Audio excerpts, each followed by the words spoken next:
ലോകം ആദരിക്കുന്ന എഴുത്തുകാരനായിരുന്നു. കൊളംബിയയിൽ നിന്നുള്ള സാഹിത്യത്തിനുള്ള നോബൽ സമ്മാനം ലഭ്യമായ ഗബ്രിയേൽ ഗാർസിയ മാർക്കസ് എന്ന് പറയുന്ന വിശ്വപ്രസിദ്ധനായ എഴുത്തുകാരൻ.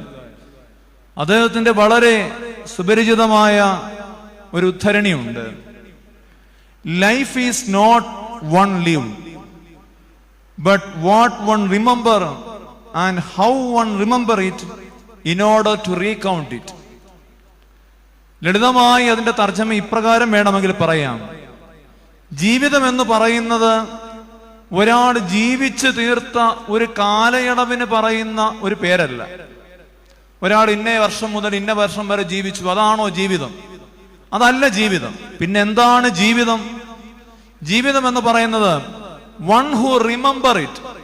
ആ ജീവിതത്തെ ഒരാൾ ഓർക്കുന്നത് എങ്ങനെയാണ്, പിന്നീട് ആ ജീവിതത്തെ പറ്റി കാലം ഓർക്കുന്നത് എങ്ങനെയാണ്. അതുപോലെ തന്നെ ഹൗ വൺ റിമെമ്പർ ഇറ്റ്, എങ്ങനെയാണ് ഒരാൾ ആ കാലത്തെ പറ്റി ഓർക്കുന്നത്, അയാളുടെ വികാരം എന്താണ്? In order to recount it. ലളിതമായി പറഞ്ഞാൽ ഒരാൾ വെറുതെ ജീവിച്ചു ചേർത്ത ഒരു കാലയളവിനെ അല്ല നാം ജീവിതം എന്ന് പറയുന്നത്. മറിച്ച് ഒരാൾ എങ്ങനെ ജീവിച്ചു എന്നും ആ ജീവിതത്തെ പറ്റി നാം എങ്ങനെയാണ് ഓർക്കുന്നതെന്നും എന്തിനാണ് ഓർക്കുന്നതെന്നുമുള്ള ഒരു ഗൗരവമുള്ള ഒരു സംഗതിയാണ് നാം ജീവിതം എന്നതുകൊണ്ട് അർത്ഥമാക്കുന്നത്. പ്രിയമുള്ളവരെ, അങ്ങനെയെങ്കിൽ അമ്മയുടെ ഓർമ്മയാണ് ഹൗ വൺ റിമെമ്പർ ഇറ്റ്. നമ്മൾ ഇന്ന് അമ്മയെ എങ്ങനെയാണ് ഓർക്കുന്നത്? ഇന്ന് അമ്മയെ എന്തിനാണ് ഓർക്കുന്നത്? എന്തുകൊണ്ടാണ് നാം അമ്മയെ ഓർക്കുന്നത്? ഇത് മൂന്നുമാണ് ഈ ജീവിതത്തിന്റെ സാങ്കത്യം എന്ന് പറയുന്നത്. എന്തുകൊണ്ട് നാം അമ്മയെ ഓർക്കുന്നു? എന്തിന് നാം അമ്മയെ ഓർക്കുന്നു? എന്തിനു വേണ്ടി നാം അമ്മയെ ഓർക്കുന്നു? ഈ മൂന്ന് ചോദ്യത്തിനുമുള്ള ലളിതമായ ഒരു ഉത്തരം നമ്മുടെ സ്ലീബ നമസ്കാരത്തിന്റെ സന്ധ്യാ നമസ്കാരം, അതിന്റെ എത്രോ പ്രാർത്ഥനയിൽ വളരെ ലളിതമായ ഒരു വരിയിൽ ഈ മൂന്ന് ചോദ്യത്തിനുമുള്ള ഉത്തരമുണ്ട് എന്ന് നമുക്ക് മനസ്സിലാക്കുവാൻ കഴിയും. ആ പ്രാർത്ഥന ഇപ്രകാരമാണ്: പരിശുദ്ധ കന്യകമറിയാമിന്റെയും സകല പരിശുദ്ധന്മാരുടെയും വിശ്വാസവും ജീവിതവും പരിമളധൂപം പോലെ അംഗീകരിച്ച കാരുണ്യവാനായ കർത്താവേ, അവരുടെ പ്രാർത്ഥനയിൽ ആശ്രയിച്ചുകൊണ്ട് അവരെ പോലെ നിനക്കിഷ്ടമുള്ളവരായി ജീവിക്കുവാൻ ഞങ്ങളെ സഹായിക്കണം. എന്തുകൊണ്ട് മാതാവിന്റെ ഓർമ്മ നാം ആചരിക്കും? ആ ജീവിതം ശ്രേഷ്ഠമാകുന്നു. ഉത്തരം ഇതിന്റെ ആദ്യ ഭാഗമാണ്. എന്തുകൊണ്ടാണ്? പരിശുദ്ധ കന്യകമറിയാമിന്റെ ജീവിതവും വിശ്വാസവും ദൈവം പരിമളധൂപം പോലെ അംഗീകരിച്ചു. അതാണ് എന്തുകൊണ്ട് അവരുടെ ഓർമ്മ ശ്രേഷ്ഠമാവുന്നു, എന്തുകൊണ്ട് അവരുടെ ഓർമ്മ നാം ആചരിക്കുന്നു. അവരുടെ വിശ്വാസവും ജീവിതവും ദൈവം തമ്പുരാൻ പരിമളധൂപം പോലെ അംഗീകരിച്ചു.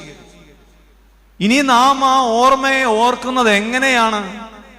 അതാണ് ആ ജീവിതത്തിന്റെ ശ്രേഷ്ഠത എന്ന് പറയുന്നത്. നാം ഇന്ന് കന്യകമറിയാമിന്റെ ഓർമ്മയെ ഓർക്കുന്നത് എങ്ങനെയാണ്? അതിനുള്ള ഉത്തരമാണ് ആ പ്രാർത്ഥനയുടെ രണ്ടാം ഭാഗം. അവിടെ പറയുന്നു, അവളുടെ പ്രാർത്ഥനയിൽ ആശ്രയിച്ചുകൊണ്ട്. നോക്കൂ, ഒരാൾ കടന്നു പോകുമ്പോൾ നമ്മൾ അയാളെ പ്രത്യേകമായി ഓർക്കുമ്പോൾ അവരുടെ പ്രാർത്ഥനയിൽ ആശ്രയിച്ചുകൊണ്ട് ഓർക്കത്തക്കവണ്ണം ശ്രേഷ്ഠമായ ജീവിതം. ഒന്ന്, എന്തുകൊണ്ട് ഓർക്കുന്നു? അവളുടെ ജീവിതവും അവളുടെ വിശ്വാസവും ദൈവം പരിമളധൂപം പോലെ അംഗീകരിച്ചതുകൊണ്ട് നാം അവളുടെ ഓർമ്മ ആചരിക്കുന്നു. എന്തുകൊണ്ട്, എങ്ങനെ ആചരിക്കുന്നു? അവളുടെ പ്രാർത്ഥനയിൽ ആശ്രയിച്ചുകൊണ്ട് ആചരിക്കുന്നു. ഇനി എന്തിനു വേണ്ടി? അതാണല്ലോ ഏറ്റവും പ്രധാനം. എന്തിനു വേണ്ടിയാണ് നാം ഈ പെരുന്നാൾ ആചരിക്കുന്നത്? അതാണ് അതിന്റെ അവസാന ഭാഗത്ത് പറയുന്നത്, അവളെ പോലെ നിനക്കിഷ്ടമുള്ളവരായി ജീവിക്കുവാൻ.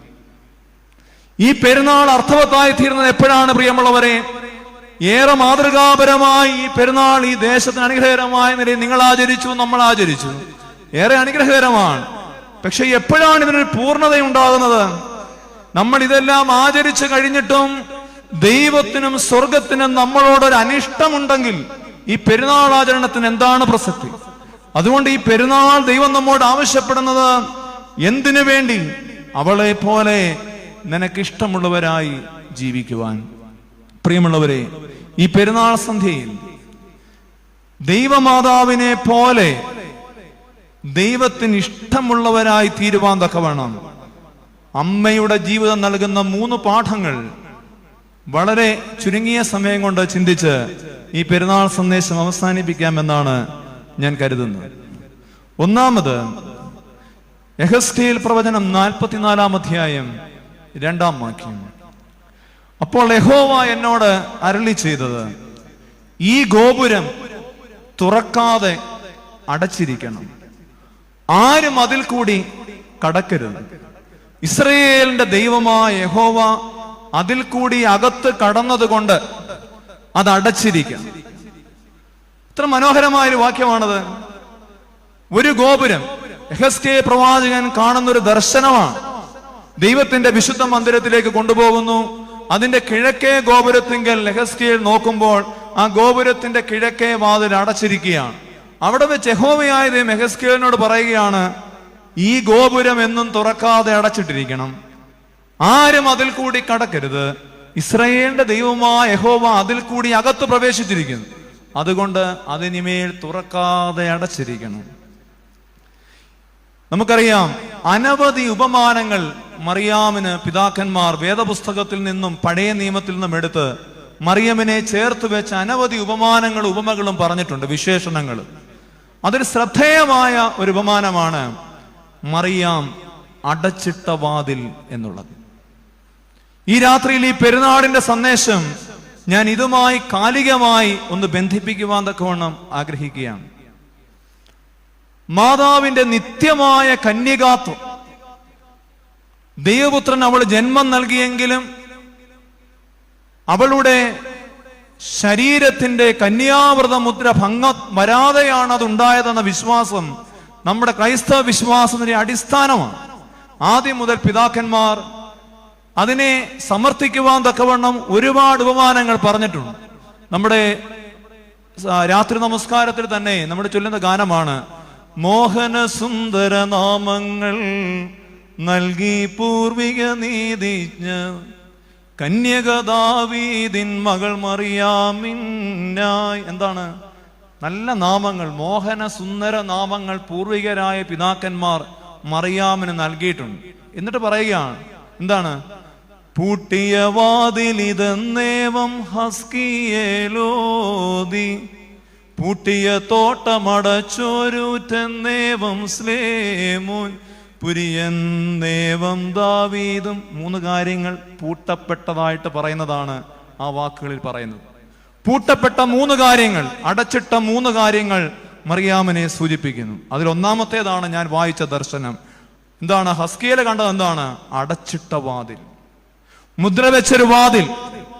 രണ്ടാമത്തേത് അടച്ചിട്ട തോട്ടം, അത് ശലോമോൻ പറയുന്നതാണ്. മൂന്നാമത്തേത് അടച്ചിട്ടിരിക്കുന്ന നഗരം. ഇത് 3ഉം ദൈവപുത്രൻ പ്രവേശിച്ചിരിക്കുന്നതിനാൽ അവന്റെ വകയാകയാൽ ഇനി ആരും അതിൽ പ്രവേശിക്കരുത്. ഇത് ആദിമസഭ എഴുതിയപ്പെട്ടത് മാതാവിന്റെ കന്യകാത്വത്തെയും മാതാവ് ജീവിതത്തിന്റെ അവസാനം വരെ സൂക്ഷിച്ച വിശുദ്ധിയുടെ വെടിപ്പിൻ മുദ്രയെയും എടുത്തു കാണിക്കുവാൻ തക്കവണ്ണമാണ്, സംശയമില്ല. പക്ഷെ ഈ കാലഘട്ടത്തിൽ, ഈ പെരുന്നാളിൽ മാതാവ് നമ്മോട് ആവശ്യപ്പെടുന്നത്, നമ്മുടെ ജീവിതങ്ങളിലും ചില വാതിലുകൾ നാം അടച്ചിടണമെന്നാണ്. ദൈവം നമ്മുടെ ഉള്ളിൽ വസിക്കുന്ന ഭവനം തന്നെയാണ് നാം ഓരോരുത്തരും. പൗലോസ് ശ്ലീഹ പറയുന്നുണ്ടല്ലോ, നിങ്ങൾ ദൈവത്തിന്റെ ഭവനമാണ്. മാതാവ് ചെയ്തത് എന്താണ്? ദൈവപുത്രൻ പ്രവേശിച്ചതിനാൽ ആ വാതിലിലൂടെ ഇനി ആരും പ്രവേശിക്കരുത്. അങ്ങനെയെങ്കിൽ ദൈവപുത്രൻ പ്രവേശിച്ചിരിക്കുന്ന ഭവനമാണ് നമ്മുടെ ആലയമെങ്കിൽ, നമ്മുടെ ശരീരമെങ്കിൽ, നമ്മുടെ കുടുംബമെങ്കിൽ, അതിനകത്ത് ആ ദൈവത്തെ കൊല്ലുന്നതായ, ദൈവത്തെ ഇറക്കി വിടുന്നതായ, ദൈവത്തെ മരിപ്പിക്കുന്നതായ മറ്റൊന്നും പ്രവേശിക്കാതിരിക്കുവാൻ നമ്മുടെ ജീവിതത്തിനും ചില അടച്ചിട്ട വാതിലുകൾ ഉണ്ടാകണം. ഈ പെരുന്നാൾ നമ്മോട് ആവശ്യപ്പെടുന്നത്, ഒന്നാമത് നമ്മുടെ ജീവിതത്തിലും നാമും മാതാവിനെ പോലെ ഒരു അടച്ചിട്ട വാതിലാകണമെന്നാണ്. എന്തിനു വേണ്ടി? നമ്മുടെ ഉള്ളിലെ ദൈവം മരിക്കാതിരിക്കുവാൻ, നമ്മുടെ ഉള്ളിലെ ദൈവത്വം നഷ്ടമാകാതിരിക്കുവാൻ മാതാവ് ചെയ്തതുപോലെ പിന്നീട് ഇതിലൂടെ ആരും പ്രവേശിക്കുവാൻ തക്കവണ്ണം പാടുള്ളതല്ല. ഏദനിൽ അമ്മ ഹവ്വായുടെ ജീവിതത്തിലേക്ക് പാപം പ്രവേശിച്ചത് എങ്ങനെയെന്നറിയാം. അവളുടെ ജീവിതത്തിന് തുറക്കപ്പെട്ട ഒരു വാതിലുണ്ട്. അതെന്താണ്? അവളുടെ ചെവിയായിരുന്നു. ആ തുറക്കപ്പെട്ട ചെവികളിലൂടെ പാപം പ്രവേശിച്ചത് കൊണ്ടാണ് പാപം ലോകത്തിലേക്ക് വന്നതെങ്കിൽ ഇവിടെ ഇതാ അമ്മ അടച്ചിട്ട വാതിലാണ്. അവളുടെ ഉള്ളിലേക്ക് വചനം പ്രവേശിച്ചു കഴിഞ്ഞപ്പോൾ ഇതാ ഞാൻ കർത്താവിന്റെ ദാസി എന്ന് പറഞ്ഞ് അവളത് സ്വീകരിച്ച് അവളത് ഹൃദയത്തിൽ സംഗ്രഹിച്ചു. അവിടെ നിന്നൊന്നും വെളിയിലേക്ക് പോയില്ല. അവിടെ ഉള്ളിലേക്ക് പ്രവേശിച്ച ദൈവം മരിക്കാതിരിക്കുവാൻ ജീവിതത്തിന്റെ അവസാനം വരെ അവൾ കാത്തു സൂക്ഷിച്ച വിശുദ്ധിയുടെ മുദ്രയാണ് നാം അടച്ചിട്ട വാതിൽ എന്ന് പറയുന്നത്.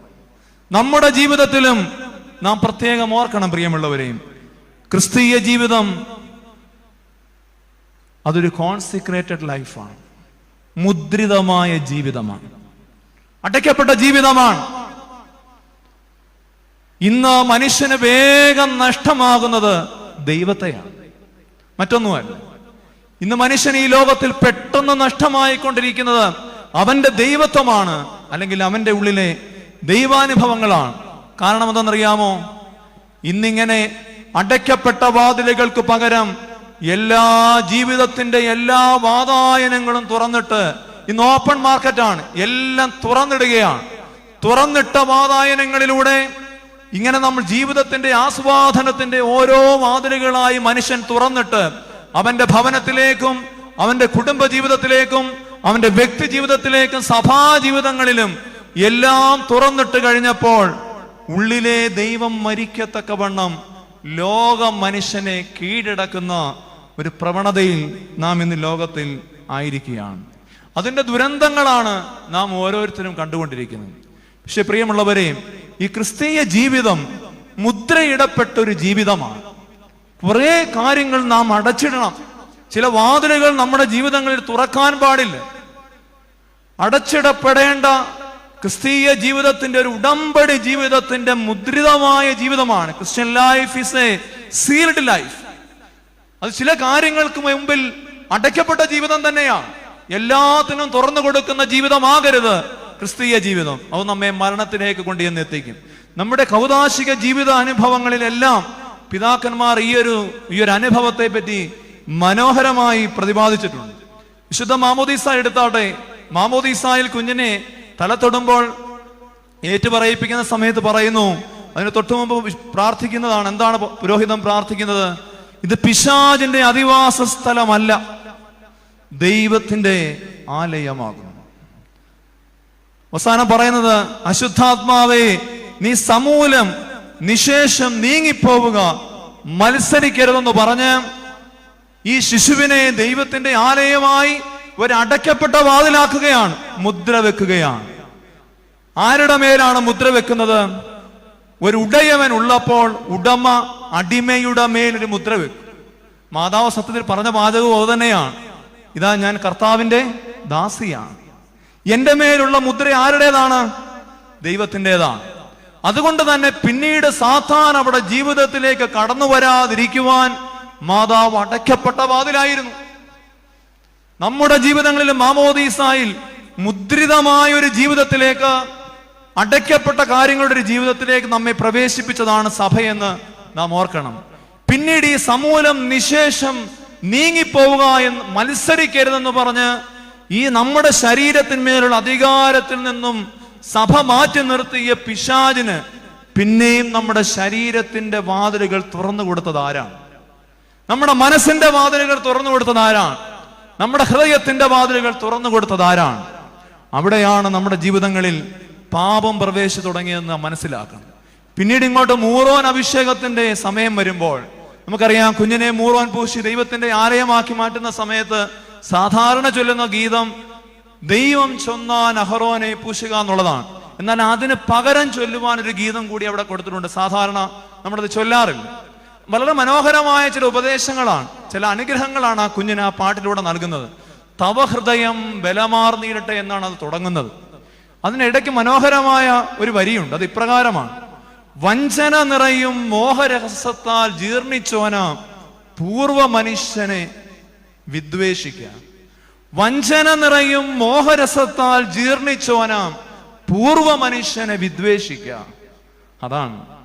അപ്പൊ ഈ അടയ്ക്കപ്പെട്ട വാതിൽ എന്തുകൊണ്ട് അടച്ചു തന്നെ ഇടണമെന്നുള്ളതിന്റെ കാരണമാണ്. കുഞ്ഞിനോട് പറയുകയാണ്, വഞ്ചന നിറയുന്നതാണ് മോഹത്തിന്റെ രസം. അതിൽ വീണുപോയവനാണ് പൂർവ മനുഷ്യനായ ആദാം.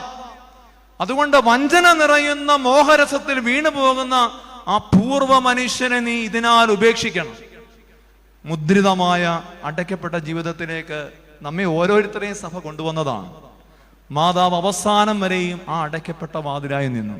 നാമോ നമ്മുടെ ജീവിതത്തിൽ എല്ലാ വാതിലുകളും തുറന്നിട്ട് പാപത്തിന് യഥേഷ്ടം കടന്നു വരുവാൻ തക്കവണ്ണമുള്ള അനുഭവത്തിന് ജീവിക്കുകയാണെങ്കിൽ ഈ വിശുദ്ധിയുടെ മുദ്രയുടെ അടയ്ക്കപ്പെട്ട വാതിലുകളായി തീരുവാൻ മാതാവിന്റെ ഈ പെരുന്നാൾ നമ്മോട് ആവശ്യപ്പെടുകയാണ്.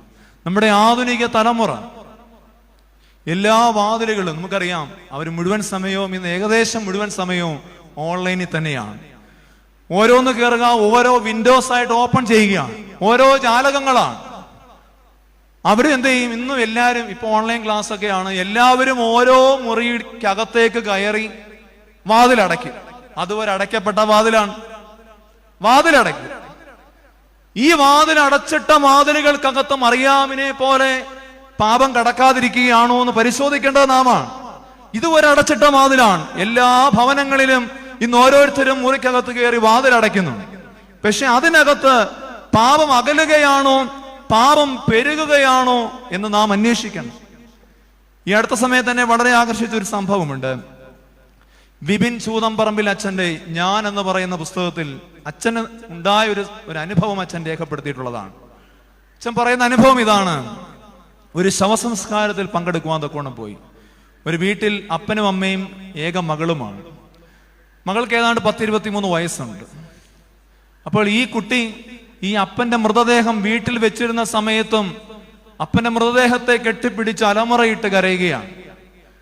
അവിടെ വെച്ച് ഒരുപാട് പേര് അവരെ ആശ്വസിപ്പിക്കുവാൻ ശ്രമിക്കുന്നുണ്ട്. പക്ഷെ അവൾക്കൊരാശ്വാസം ലഭിക്കുന്നു. മൃതശരീരം പള്ളിയിൽ കൊണ്ടുവന്നപ്പോഴും അതുപോലെ തന്നെ മുഖം മൂടാന്നേരവും ഈ കുഞ്ഞിനെ വളരെ കഷ്ടപ്പെട്ടാണ് അന്ത്യചുംബനം കൊടുക്കുന്ന സമയത്തൊക്കെ എല്ലാവരും പിടിച്ചു മാറ്റുന്നത്. അത് കഴിഞ്ഞ് കല്ലറയിൽ വന്നപ്പോഴും, കല്ലറ അടക്കം കഴിഞ്ഞ് എല്ലാവരും പോയപ്പോഴും അതിൻ്റെ മേൽ വീണ് കിടന്ന് ഈ പെൺകുഞ്ഞ് അലമുറയിട്ട് കരയുകയാണ്. അപ്പോൾ ഇവൾക്ക് കുറച്ചുകൂടി ഒരു ആശ്വാസം നൽകേണ്ടത് ആവശ്യമായി അച്ഛന് തോന്നിയതിനാൽ അച്ഛൻ അവളെ വിളിച്ച് മാറ്റിക്കൊണ്ട് പോയിട്ട് അവളെ ആശ്വസിപ്പിക്കുവാൻ തൊക്കെ ശ്രമിച്ചു. അപ്പൊ അവളുടെ ഈ സങ്കടത്തിന്റെ കാരണം അവൾ പറഞ്ഞു. ആ കാരണം ഇതാണ്. അപ്പൻ തലേ ദിവസമാണ് മരണപ്പെടുന്നത്. ആ തലേ ദിവസം, അതിന്റെ മുമ്പിലത്തെ ദിവസം രാത്രിയിൽ സന്ധ്യയ്ക്ക് ഇവള് കോളേജിൽ നിന്ന് വന്നു കഴിഞ്ഞ് വീടിന്റെ 2ാമത്തെ നിലയിലേക്ക് കയറിപ്പോയി. ഭക്ഷണം കഴിച്ച് 4 മണിയായ വൈകുന്നേരം 5 മണിയായപ്പോൾ കോളേജിൽ നിന്ന് വന്ന് ഒരു 6 മണിയൊക്കെ ആയപ്പോഴേക്ക് ഇവിടെ മുറിയിൽ കയറി ഇവള് കഥ കടച്ചു.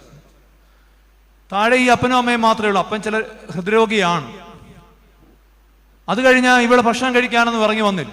ഈ പറഞ്ഞതുപോലെ മുകളിലത്തെ മുറിയിൽ അടയ്ക്കപ്പെട്ട വാതിലുകൾക്കകത്ത് അവൾ കമന്നു കിടന്ന് 2 ചെവിയിലേക്കും ഇയർഫോൺ തിരികെ അവളുടെ ബോയ് ഫ്രണ്ടിനോട് ചാറ്റ് ചെയ്യുവാൻ തൊക്കെ തുടങ്ങി. ചാറ്റിങ് ഇങ്ങനെ രാത്രി തുടർന്നുകൊണ്ടിരുന്നു. അത് കഴിഞ്ഞ പാട്ട് കേട്ട് വലിയ ശബ്ദത്തിലാണല്ലോ ഇത് വെക്കുന്നത്. വെളിയിൽ ഇത് അറിയാതിരിക്കാൻ പാട്ടും വെച്ചിട്ടുണ്ട്. പാട്ട് വെച്ചിട്ട് ഇയർഫോൺ വെച്ച് ചാറ്റിങ് നടക്കുകയാണ്. ഇതിങ്ങനെ അകത്ത് മണിക്കൂറുകൾ നീളുകയാണ്. ഇതിനിടയ്ക്ക് വൈകുന്നേരം ഒരു 7-7:30 ആയപ്പോഴും ഈ അപ്പന് നെഞ്ചുവേദന താഴെ ഉണ്ടായി. അമ്മയ്ക്ക് സ്റ്റെപ്പൊന്നും കയറാൻ മേൽ, അമ്മ മാത്രമേ താഴെയുള്ളൂ. ഈ അപ്പൻ നെഞ്ചുവേദന വന്ന് താഴെ വീണു. ഈ അമ്മ കിടന്ന് നിലവിളിക്കുകയാണ്, മോളെ മോളെ. നമ്മൾ എങ്ങനെ കേൾക്കാനാണ്? അടയ്ക്കപ്പെട്ട വാതിലുകൾക്കകത്താണ്. വാതിലുകൾക്കകത്ത് ചെവിയിൽ ഇത് വെച്ചുകൊണ്ടിരിക്കുകയാണ്. അവൾ കേൾക്കുന്നില്ല, അറിയുന്നില്ല. അവസാനം അമ്മയുടെ ഫോണിൽ ആകെ വിളിക്കാൻ അറിയാവുന്ന നമ്പർ മോളെന്നുള്ളതാണ്. അവരവിടെ ഇരുന്നുകൊണ്ട് അപ്പനെ, നെഞ്ചുവേദന വന്ന് പിടയുന്ന അപ്പനെ തല മടിയിൽ വെച്ചുകൊണ്ട് ഈ മോൾ എന്ന നമ്പറിൽ വിളിച്ചു. അവളത് മേളിൽ നിന്ന് ചാറ്റ് ചെയ്യുന്നതിനിടയ്ക്കല്ലേ താഴെ അമ്മ ഇപ്പം ഭക്ഷണം കഴിക്കാൻ വിളിക്കുമായിരിക്കും എന്ന് വിചാരിച്ച് അവൾ അത് ഓരോ തവണയും റിജക്ട് ചെയ്തുകൊണ്ടിരുന്നു. ഈ അപ്പൻ ഈ അമ്മയുടെ മടിയിൽ കിടന്ന് പിടയുന്ന സമയത്ത് അവർ അലറിക്കൂവിട്ട് അയൽ വീട്ടുകാർ ഓടി വന്നു. അപ്പോഴേക്കും ഈ അപ്പന്റെ ജീവൻ പോയിരുന്നു. സ്വന്തം മകൾ മുകളിലത്തെ മുറിയിൽ അടയ്ക്കപ്പെട്ട വാതിലിന് പുറകിലുണ്ട്. അടയ്ക്കപ്പെട്ട വാതിലിന് പുറകിലുണ്ട്. അവളെ ബാക്കി എല്ലാവരുടെ വന്ന് തട്ടിയപ്പോൾ അവൾക്ക് ഏതാണ്ട് പന്തി കേടുന്നു. താഴെ ഇറങ്ങി വന്നപ്പോൾ അപ്പം മരിച്ചു കിടക്കുകയാണ്. അവൾക്കത് സഹിക്കാൻ പറ്റിയില്ല. അപ്പൻ ഒരാഴ്ചയ്ക്ക് മുമ്പ് മേടിച്ചു കൊടുത്ത മൊബൈൽ ഫോണിലാണ് ഈ കസർത്ത് നടന്നുകൊണ്ടിരുന്നത്. അവൾക്കിത് സഹിക്കാൻ താങ്ങി. അവൾക്ക് അപ്പനോട് ഇഷ്ടക്കുറവൊന്നും ഉണ്ടായിട്ടില്ല. പക്ഷെ ഈ പാപത്തിന്റെ മോഹങ്ങൾ, തുറന്നിട്ട വാതായനങ്ങൾ, തുറന്നിട്ട വാതിലുകളിലൂടെ കടന്ന പാപത്തിന്റെ അതിപ്രസരം, അവൾ ആ മൊബൈൽ എറിഞ്ഞു പൊട്ടിച്ചു. മാനസിക നില തെറ്റിയ ഒരു മകളെ പോലെ അവിടെ കിടന്ന് വിലപിച്ചു. അതിന്റെ ദുഃഖത്തിലാണ് ഈ കുഞ്ഞ് ഈ അപ്പന്റെ മൃതദേഹം വിട്ട് മാറാതെ അവള് പറഞ്ഞ എല്ലാ ആഗ്രഹങ്ങളും സാധിച്ചു കൊടുത്ത അപ്പൻ. എന്നിട്ട് അവള് അവസാനം അച്ഛൻ അവളെ ആശ്വസിപ്പിച്ച് കടഞ്ഞപ്പോൾ അവള് പറഞ്ഞു, വെളിയിലുള്ളവരല്ല ചാ, വീട്ടിനകത്തുള്ളവർ തന്നെയാണ് നമുക്കേറെ പ്രിയപ്പെട്ടവൻ. അടച്ചിട്ട വാതിലുകളായി മാറി എന്ന് പറയുമ്പോൾ നമ്മുടെ ഭവനത്തിലെ അടച്ചിട്ട വാതിലുകൾക്കകത്ത് പാപം പെരുകുന്നുണ്ടോ എന്ന് നാം ചിന്തിക്കണം. അടച്ചിട്ട വാതിലുകൾക്കകത്തല്ല ആയതുകൊണ്ടല്ല, ആക്ഷരികമായി നാം ദൈവത്തിന്റെ മന്ദിരമാകയാൽ നമ്മുടെ മനസ്സുകൾ, നമ്മുടെ ഇന്ദ്രിയങ്ങൾ മാതാവിന്റെ ജീവിതത്തിലുണ്ടായ വെടിപ്പിന്റെ മുദ്ര പോലെ നമ്മുടെ ജീവിതങ്ങളിൽ കാത്തു സൂക്ഷിക്കുവാൻ നമുക്ക് കഴിയണം. വിശുദ്ധ മാമോദീസ അവസാനിക്കുമ്പോൾ ഏതാണ്ട് ഇപ്രകാരം എത്രോയിൽ പറയുന്നുണ്ട്, ഇവൻ ജീവങ്കലേക്ക് മുദ്ര കുത്തപ്പെടുകയും നിന്റെ ഭവനാവകാശത്തിന് എത്തിച്ചേരുകയും നിന്റെ കൽപ്പനകളെ പിന്തുടരുകയും ചെയ്യുമാറാകണമേ. മുദ്ര വെച്ച അടയ്ക്കപ്പെട്ട ജീവിതമാണ്, ദൈവത്തിന് വേണ്ടി മുദ്ര വെച്ച ജീവിതമാണ് ക്രിസ്ത്യാനി നയിക്കുന്നതെന്ന അവബോധത്തിലേക്ക് മാതാവിന്റെ ഈ പെരുന്നാൾ നമ്മെ മടക്കി കൊണ്ടുവരണം. ഈ ജീവിതം തുറന്നിട്ട വാതിലുകൾക്കനുസരിച്ച് ജീവിക്കുവാനുള്ളതല്ല, അടച്ചിട്ട വേലി കെട്ടിയ ഒരു ജീവിതമാണ് ഈ ജീവിതം എന്ന തിരിച്ചറിവ് നമുക്കുണ്ടാകണം.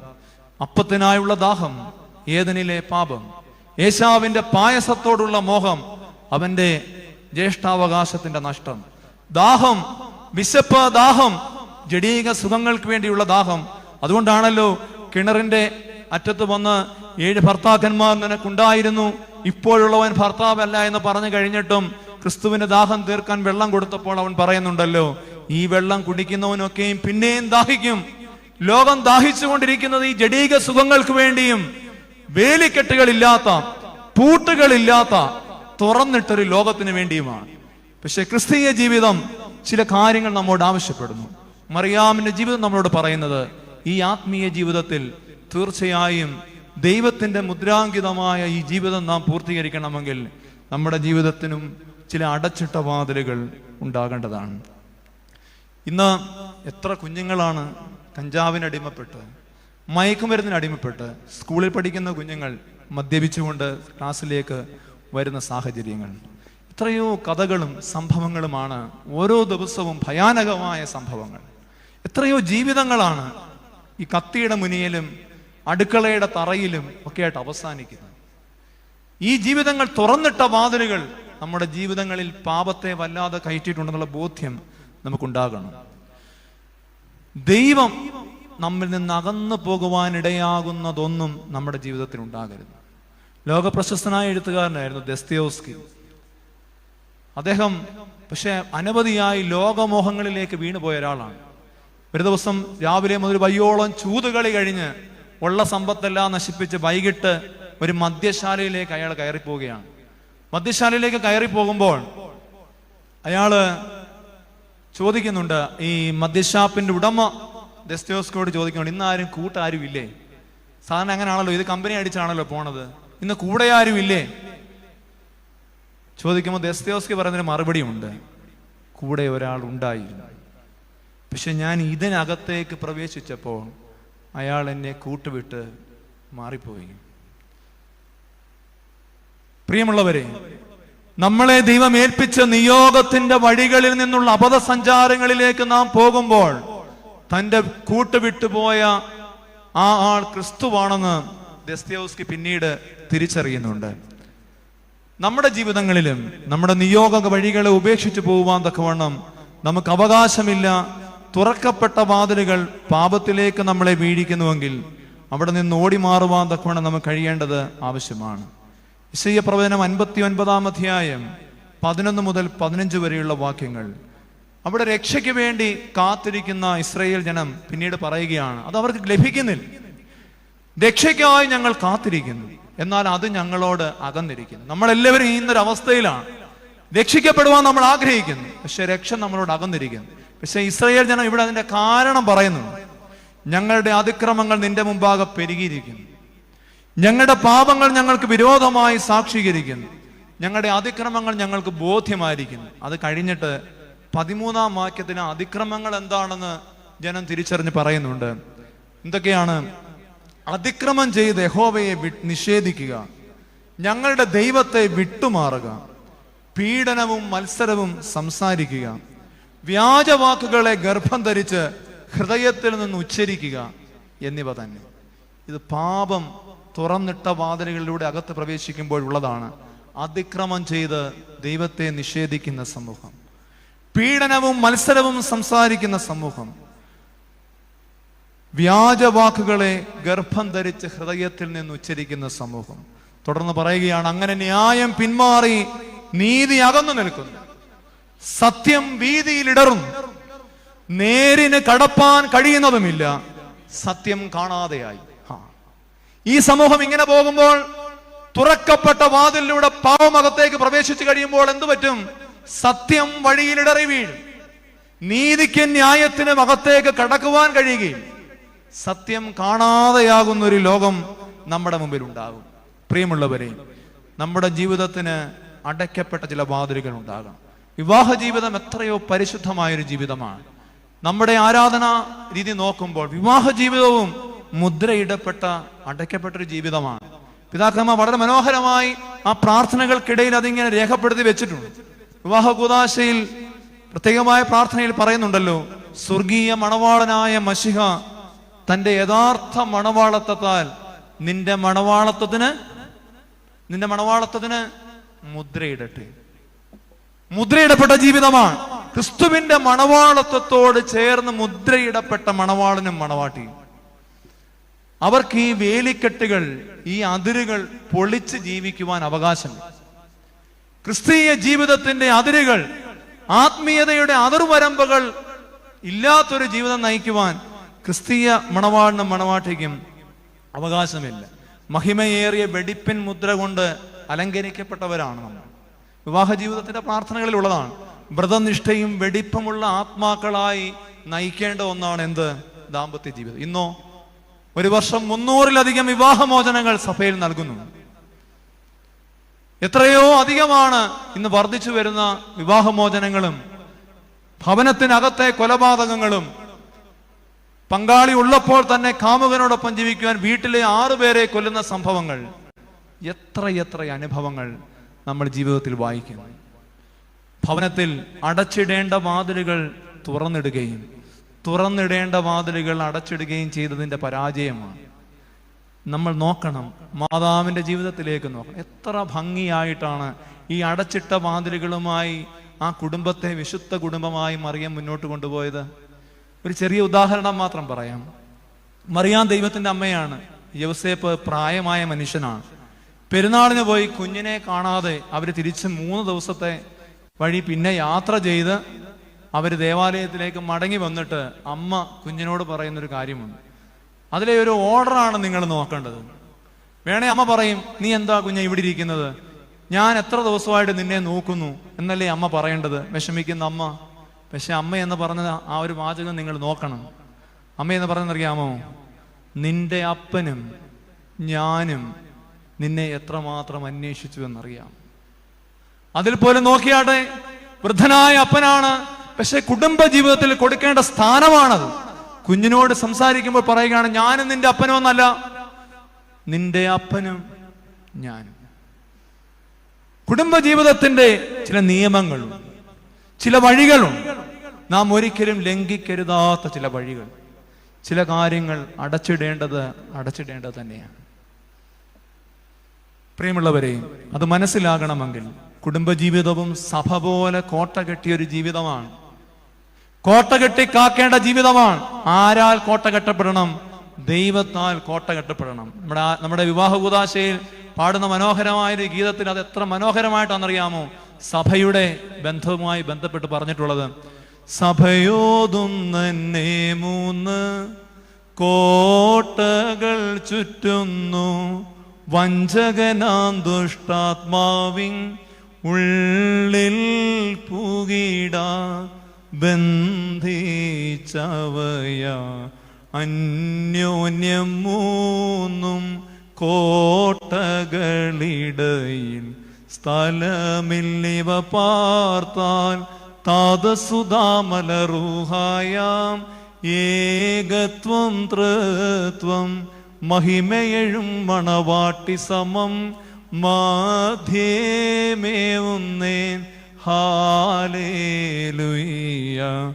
ഓ ഹാലേലുയ്യ. സഭയെ പറ്റി പറയുന്നത് തന്നെയാണ് കുടുംബവും വ്യക്തിജീവിതവും. അങ്ങനെ തന്നെയാണ്.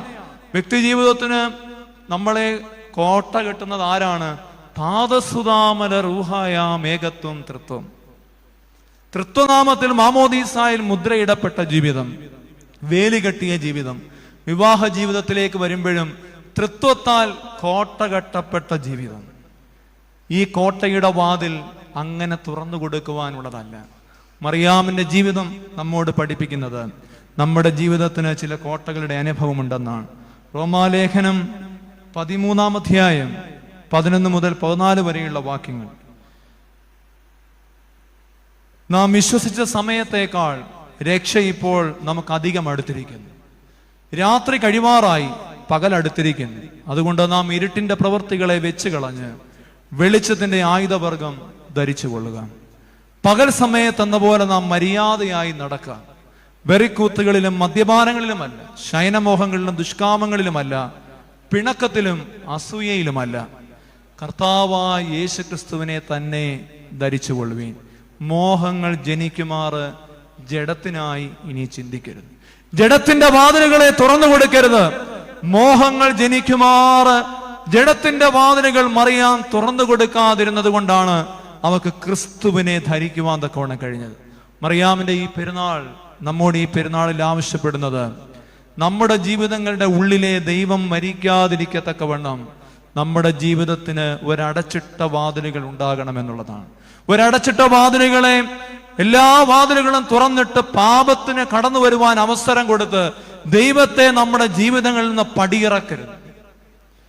ദൈവത്തിന്റെ ആലയമായി രൂപപ്പെട്ടിട്ടുള്ള നമ്മുടെ ശരീരങ്ങളെ ദൈവത്തിന് ഹിതകരമായ ആലയങ്ങളായി മടക്കി നൽകുവാൻ തക്കവണ്ണം കഴിയണം.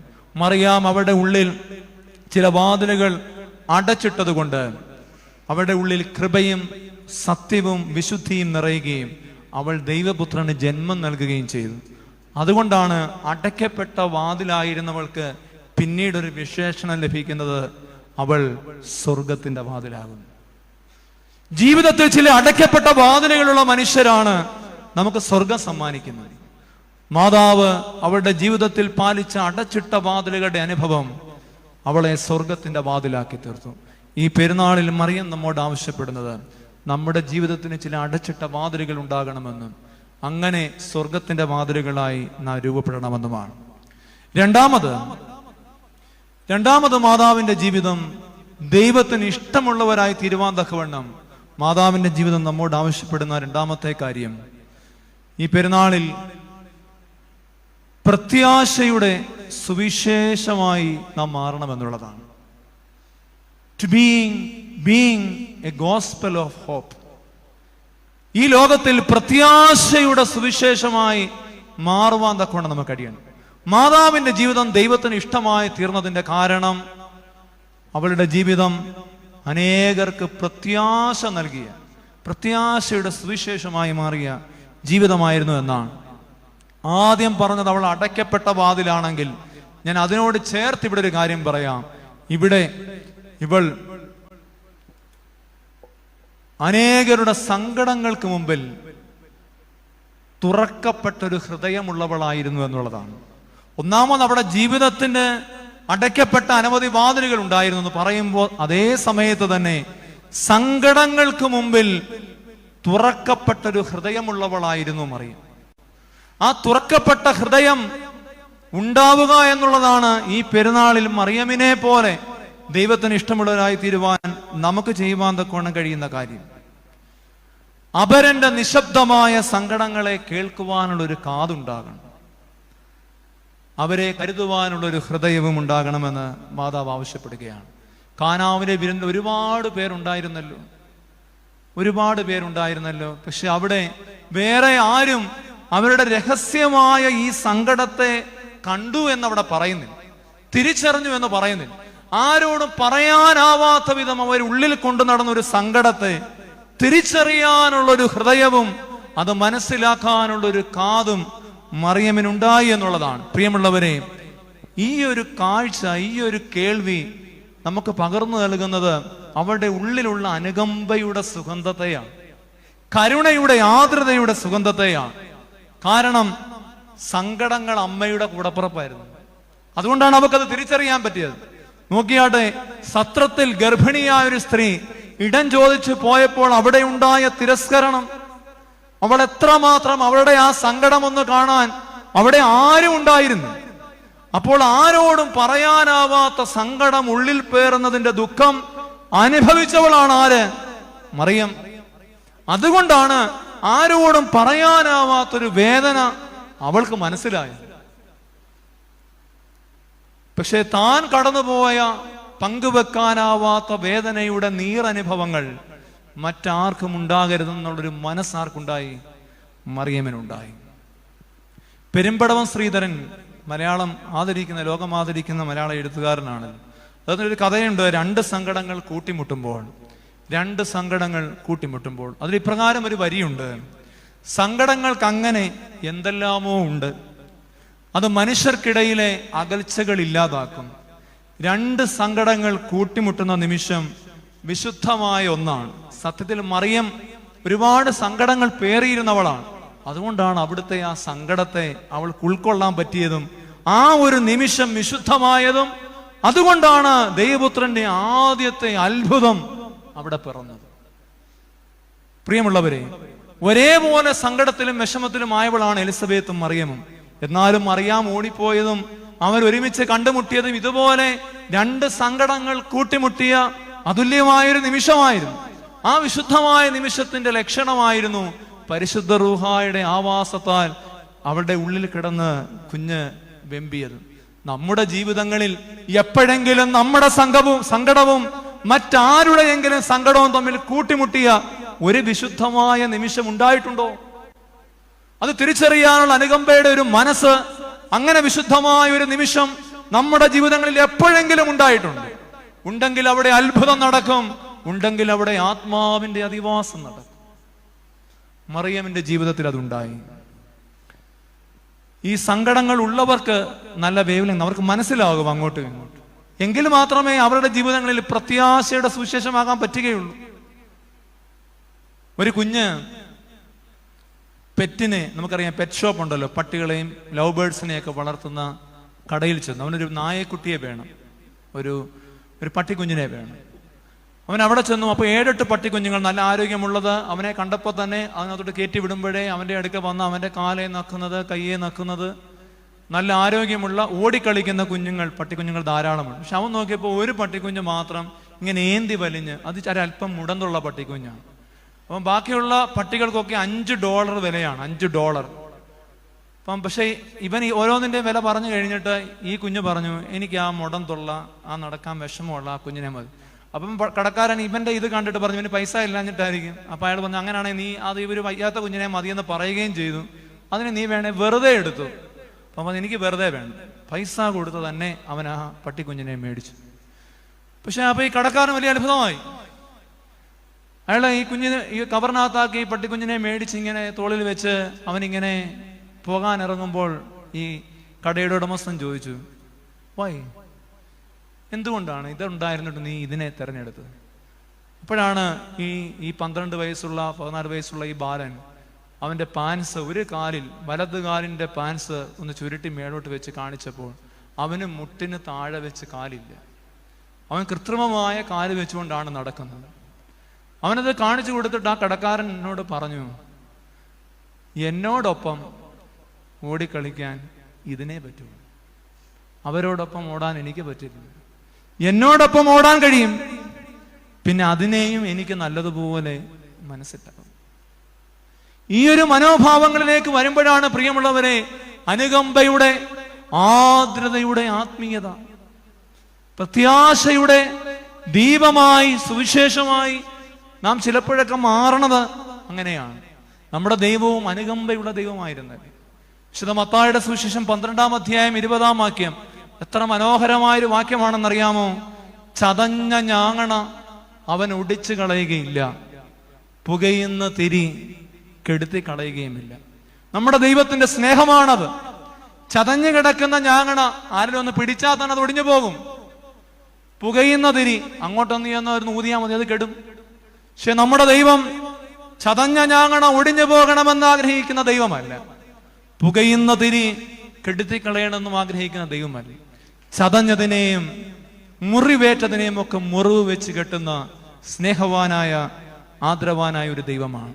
ഈ കൊറോണ കാലത്ത്, ഈ പ്രതിസന്ധിയുടെ കാലത്ത്, ഈ കെടുകാലത്ത് നമ്മള് ഒരുപാട് പ്രതിസന്ധികളിലൂടെ മനുഷ്യർ കടന്നു പോകുമ്പോൾ സത്യത്തിൽ സത്യമായുള്ളത് വിഷമങ്ങളും രോഗങ്ങളും ദുരിതങ്ങളും മാത്രമാണെന്ന് ഒരു വലിയ സമൂഹം ചിന്തിക്കുമ്പോൾ, ഒരു വലിയ പറ്റം മനുഷ്യർ നിസ്സഹായരായി ദുരന്തങ്ങളിലേക്കും ആത്മഹത്യകളിലേക്കും വീണു പോകുന്ന ഒരു കാലത്ത് സഭയ്ക്ക് ചെയ്യുവാനുള്ളത്, ഓരോ വിശ്വാസിക്കും ചെയ്യുവാനുള്ളത്, അമ്മയുടെ പെരുന്നാൾ നോക്കുന്ന എൻ്റെ ഈ ശബ്ദം കേൾക്കുന്ന ഓരോരുത്തർക്കും ചെയ്യാനുള്ളത്, ആരുടെയെങ്കിലും ജീവിതത്തിൽ, ഈ ലോകത്തിൽ നിന്ന് കടന്നു പോകുന്നതിന് മുമ്പ് ഒരാളിൻ്റെയെങ്കിലും ജീവിതത്തിൽ അവന്റെ ജീവിതത്തെ ഒന്ന് പിടിച്ചു നിർത്തുവാൻ തക്കവണ്ണം കഴിയുന്ന പ്രത്യാശയുടെ സുവിശേഷമാകുവാൻ, എ ഹാൻഡ് ഓഫ് ഹോപ്പ്, പ്രത്യാശയുടെ ഒരു കരമാകുവാൻ നിനക്ക് കഴിയുമ്പോൾ നീ അവന്റെ ജീവിതത്തിൽ അമ്മയായി മാറുകയാണ്. നീ അവന്റെ ജീവിതത്തിൽ ഒരു കന്യകമറിയാം അമ്മയായി മാറുകയാണെന്ന ബോധ്യമുണ്ടാകണം. നല്ല ശമരിയാക്കാരന്റെ കഥയിൽ അവസാനം അവനെ എടുത്തോണ്ട് പോയി എന്നുള്ളതൊക്കെ നിൽക്കട്ടെ, പക്ഷെ ആ മനുഷ്യന്റെ ഒരു വലിയ മനസ്സുണ്ടല്ലോ, അവന്റെ ജീവിതത്തിൽ സ്വർഗത്തിൽ കൂട്ടിവെച്ചൊരു നിക്ഷേപം എന്തെന്നറിയാമോ? 2 വെള്ളിക്കാശാണെന്ന് ഞാൻ പറയും. പിറ്റേ ദിവസം രാവിലെ അവിടുന്ന് പോകുമ്പോൾ അവൻ ആ വഴിയമ്പലക്കാരനെ വിളിച്ച് 2 വെള്ളിക്കാശ് കൂടി കൊടുത്തു. അവന് വേണ്ടുന്നത് ഇനി എന്തായാലും നീ ചെയ്തു കൊടുക്കണം. ഈ 2 വെള്ളിക്കാശാണ് നമ്മുടെ ജീവിതത്തിൽ, അവന്റെ ജീവിതത്തിൽ പ്രത്യാശയുടെ സുവിശേഷമെന്ന് ഞാൻ പറയും. ഇന്നത്തെ കാലം എല്ലാം വെട്ടിപ്പിടിക്കാനുള്ള ഒരു പ്രതീതിയിൽ നാം എല്ലാവരും ഓടുന്ന കാലമാണ്. അതിനിടയ്ക്ക് അവരന്റെ സങ്കടങ്ങൾ കേൾക്കുവാൻ ആർക്കാണ് നേരം? അതുകൊണ്ട് തന്നെ ഇങ്ങനെ സങ്കടപ്പെടുന്ന ഒരു വലിയ സമൂഹമുള്ളപ്പോൾ നാം ഓർക്കണം, നാം കെട്ടിപ്പൊക്കുന്നതെല്ലാം ഈ അവരന്റെ സങ്കടങ്ങളിൽ മേൽ കെട്ടിപ്പൊക്കുന്നതാണ്.